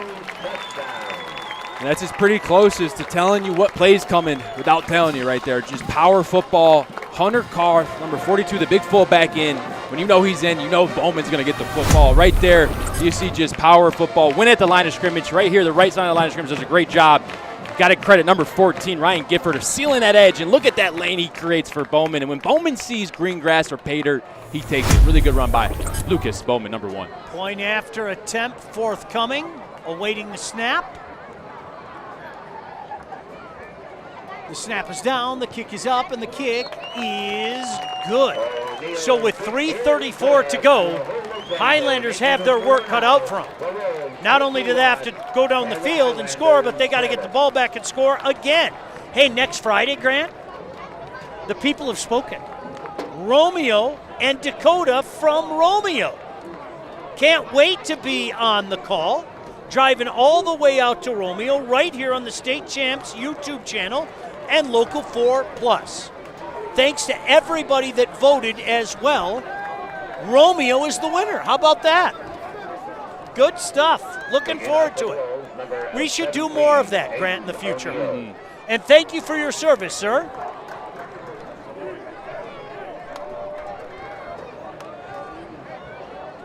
Nice to see some of the veterans walking by. Backing for the Highlanders is number 2, LeWood, and number 5, Putner. 21-7. Highlanders have 2 timeouts left. Only 3:34 to go in this one. And another big booming kick. Halfway to Windsor. If you're Adams, the one bright side you have right now is that you've been the better team in the passing game. You've had more explosive plays downfield. Now that's only 3 or 4 plays, but you've shown that you can throw the football. And you got your quarterback, Rylan Waters, who was hurt some of the early part of the season. He's your best thrower. You got some receivers in, Cam Dawood, who has been balling out today. Look for them to try to get this back as fast as possible. Obviously, facing a 3:30 clock here left in this game. Trip receivers far side, one near side. That man is in motion. Waters in the shotgun. Surely going to pass. The lefty back. Feels some pressure. Flushed outside, tripped up. What a hustle effort. I didn't see what the number was, Grant, but a heck of an effort out there. Was that Olsen? That was Chase Olsen, number 90. We've called his name a few times. Done a great job of containing the play. And when you get a quarterback like Rylan Waters, you got to be on your PCQs. You got to contain this guy because he's looking to run. And you can see right there, Rylan Waters is coming off an injured foot these past few weeks. And you can tell he's just not quite at 100%. 9 times out of 10, when he gets an edge on that corner, he's going to get you and beat you to the edge. And right there, he just couldn't be outrun number 90, Chase Olsen. They stopped the clock for some reason. You could hear the fans even yelling, start the clock. Grant, any idea why they stopped the clock? I do not. Having quite the conversation down there. I did not see a timeout signal. Olsen's helmet came off, but that usually doesn't. Yeah, that's what I thought, right? Usually if he gets off and play continues, we're good here. All right, so my guess is they start the clock now, or are they going to start the clock at the snap? Clock is reset to 3:20. I'll reset the clock to 3:20. Play ball. All right. Waters back to pass, rolling right, the lefty, incomplete. A big miscommunication out there. Receiver went deep, pass went short, and it was nearly picked off. It was, and you can just tell right now that these receivers and Rylan Waters just aren't on the same page. And Rylan makes a lot of his money in the pass game when he's moving on the perimeter, when the throwing spot, the throwing launch point is changed and it's on the move because he's a mobile quarterback. But when you don't have one of those wheels, your leg's a little, sore from an injury the past few weeks, it shows. And right now he's just not able to get outside the pocket and be as effective as he usually is. Big third down here. Waters looking over that defense.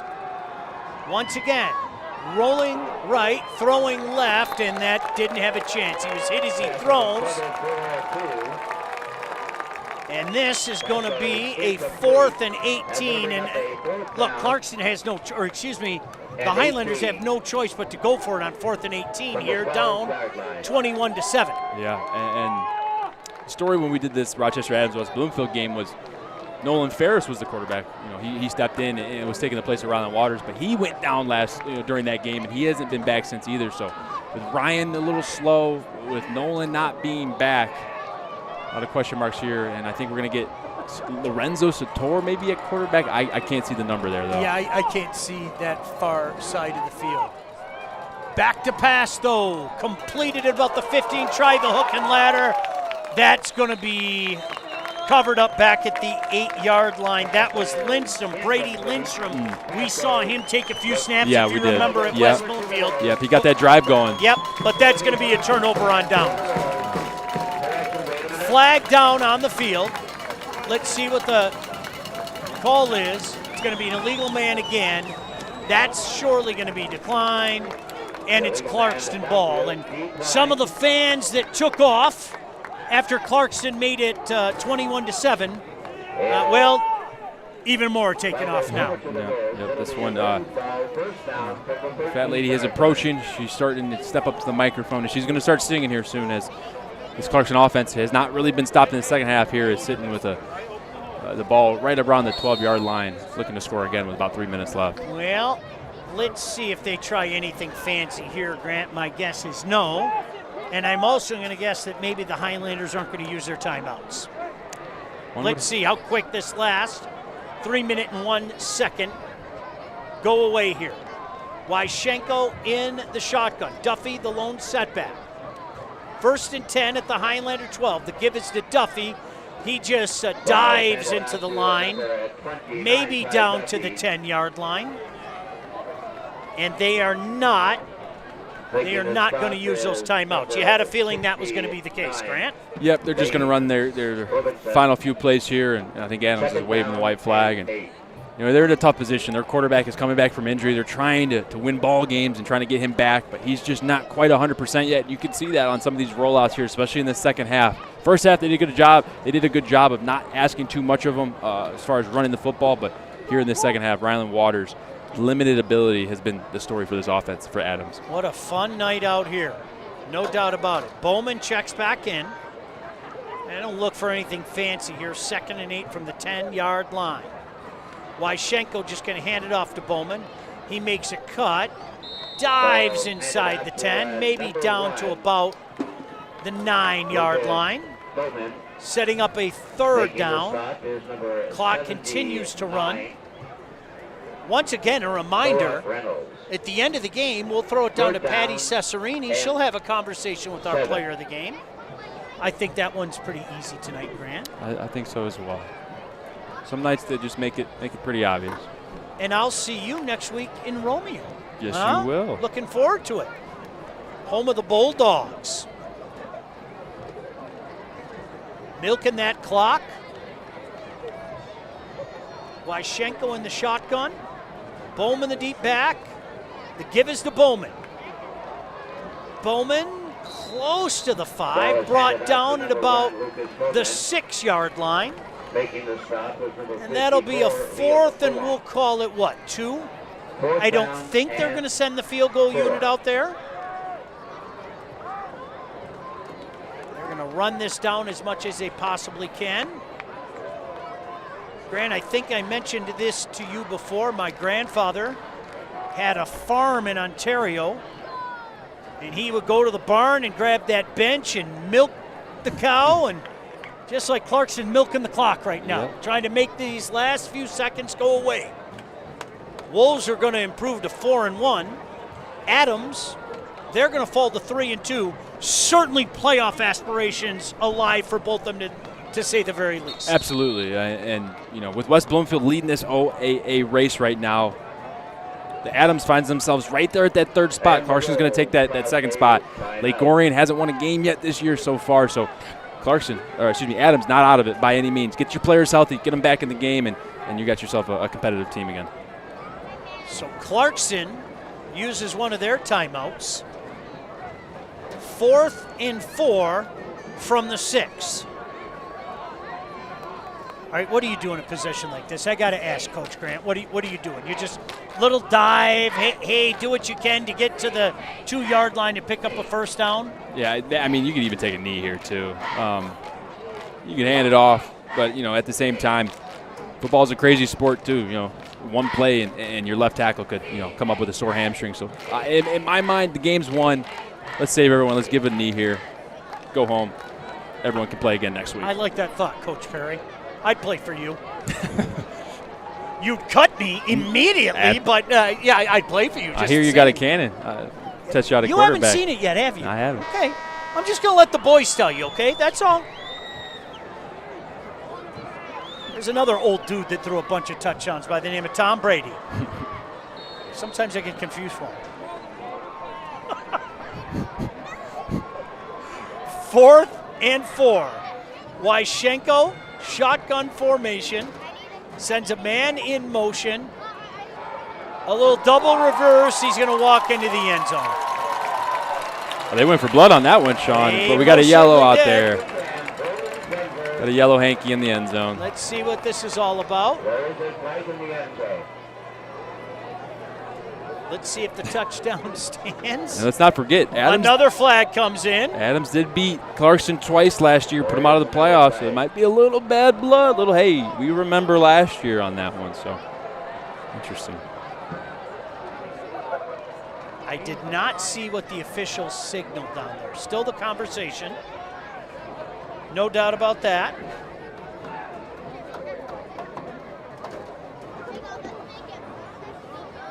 Boy, they're really having the huddle down there, Grant. I'm not even going to attempt to venture a guess what that conversation is about.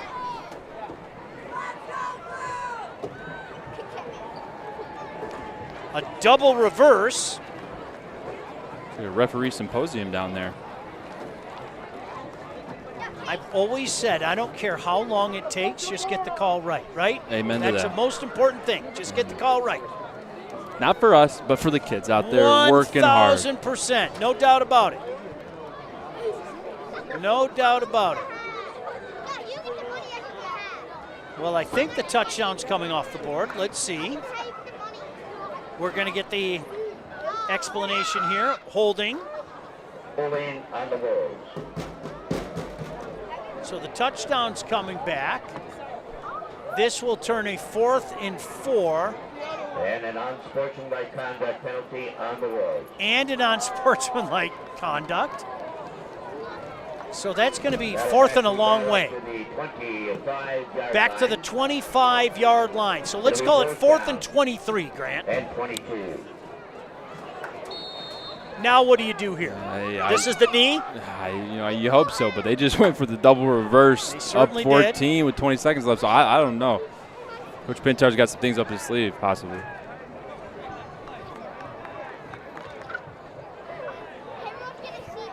All right, trip receivers far side.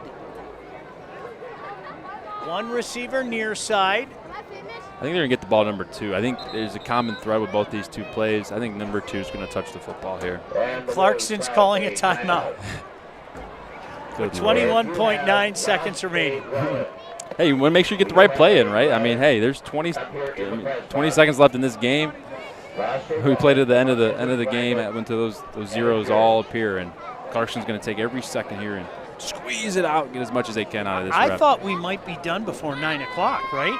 I did too. Until the last couple of plays. Oh, boy, isn't that what it's all about? Look at those kids having a blast. Way to go, guys.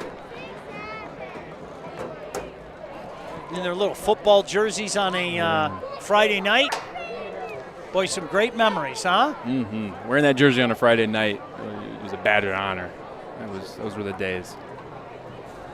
Wear and rep your school with a lot of pride. There's Robbie Elliott. a Clarkston legend, right? He's the one down there calling these double reverses, Robbie. You better chill out. All right, so 4th and 23. Clarkston, barring something beyond catastrophic, will improve to 4-1 in this game. My last prediction of the night, Sean, is Gavin Bond is going to touch his football here somehow, some way. All right, let's see. Wyschenko in the shotgun on this 4th and 22. Wyschenko steps up. He's going that way, looking for Bowman. Incomplete. So 14.9 seconds left. The Highlanders are going to get the ball. They also have 2 timeouts, Grant, if they choose to use them. Perhaps they just say, hey, let's take a knee. Maybe we'll live to fight another day. We'll wait and see. Very swift-moving game until the last 7 seconds.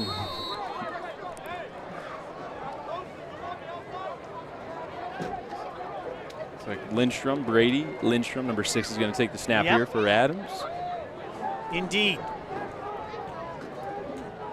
This could be the last play of the game. Back to pass. He's under pressure. No, he's going to take off and run. Past the 40, running out of bounds with 7.1 seconds remaining. So the clock stops with 7.1 seconds remaining. Got to give it to him. Great awareness. Brady Lindstrom stepping in for the injured Ryland Waters.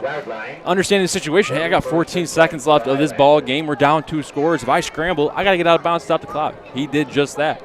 Good scramble there by number 6, the junior, Brady Lindstrom. Junior quarterback also plays in the defensive backfield, both as a free safety and strong safety. I think they invented a new handoff right there. That was the Three Stooges handoff, right? That's good. Kind of reminded me of that. First down and 15. All right, so 5 seconds remaining. Remember what we were saying about these last 20 seconds? They've taken their time. They have taken their time. But a swift-moving game, a fun night out here in Clarkston. No doubt about that. This is a wonderful venue out here. So I'll say again, this could be the last play of the game. They keep it on the ground, 1st down and more, a lot of running space. That's going to do it. Clarkston takes care of business at home with a 21-7 victory over Rochester Adams. We'll come back, have a conversation with our player of the game, and get some final thoughts from Grant Perry here on the State Champs Network and Local 4+. What's more authentic than a Hungry Howie's Detroit-style pizza? Nothing. We're not playing around with the pizza of our birthplace. Thick crust, cheese to the edge, sauce on the top. Where it belongs. We've seen a lot of fakes out there. Not here. This is authentic Detroit-style pizza. Order yours now online for $12.99. We sauce the top and rep for the 313 everywhere. We do bold. Hungry Howie's.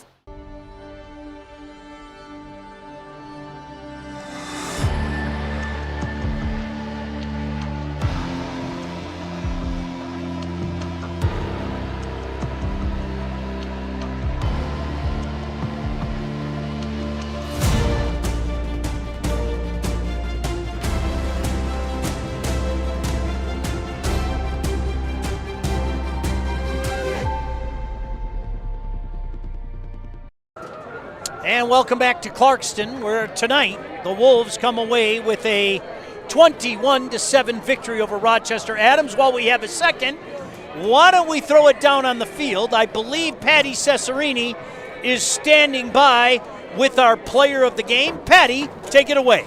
Yes, I am. I'm here with Lucas Bowman. Lucas, coming into tonight's game, you were absolutely unstoppable and going up against a tough OAA Red opponent. What was the mentality coming into this game like? You know, we just wanted our revenge from last year. All week we had 69-10 on our T-shirts. That's how they outscored us last year. So definitely just a gritty game. We really wanted to win this game, and yeah, it was a revenge game. What was it like playing without your twin? I mean, obviously it's kind of heartbreaking seeing him go out like that, but like, I mean, like I like carrying the ball. I'm gonna be a little jealous here. He always be complaining that I'll be getting the ball and splitting reps, and I mean, I got my chance. But obviously on defense is heartbreaking not seeing him there. I love playing with my brother, and yeah, I mean, it didn't really change much for me, but like just more grit into it. Well, tonight was all you. Congrats on the win. Thank you, I appreciate it. Sean. Thank you, Patty. Great job all night. Great job by the Clarkston Wolves. Grant Perry, a convincing 21-7 victory over Rochester Adams. Yeah, it was. They really took it over in that second half, used the home field advantage to their advantage, and came out with the OAA Red Conference win. I want to send a shout out to our entire crew. Great job all night by the crew. A special shout out again to our buddy Cam, who's getting married a week from today. The biggest shout out, though, to all of you out there. Thank you for inviting us into your phones, your laptops, your computer, whatever the case may be. For everybody involved, my name is Sean Belegian saying the final score from Clarkston. Clarkston knocks off Rochester Adams by a score of 21-7. Good night for State Champs Network and Local 4+. State Champs Game Time Live is delivered by Hungry Howie's Pizza and also presented by Lawrence Technological University, the Construction Association of Michigan, Legacy Partners Insurance, the Sam Bernstein Law Firm, and the Michigan High School Athletic Association.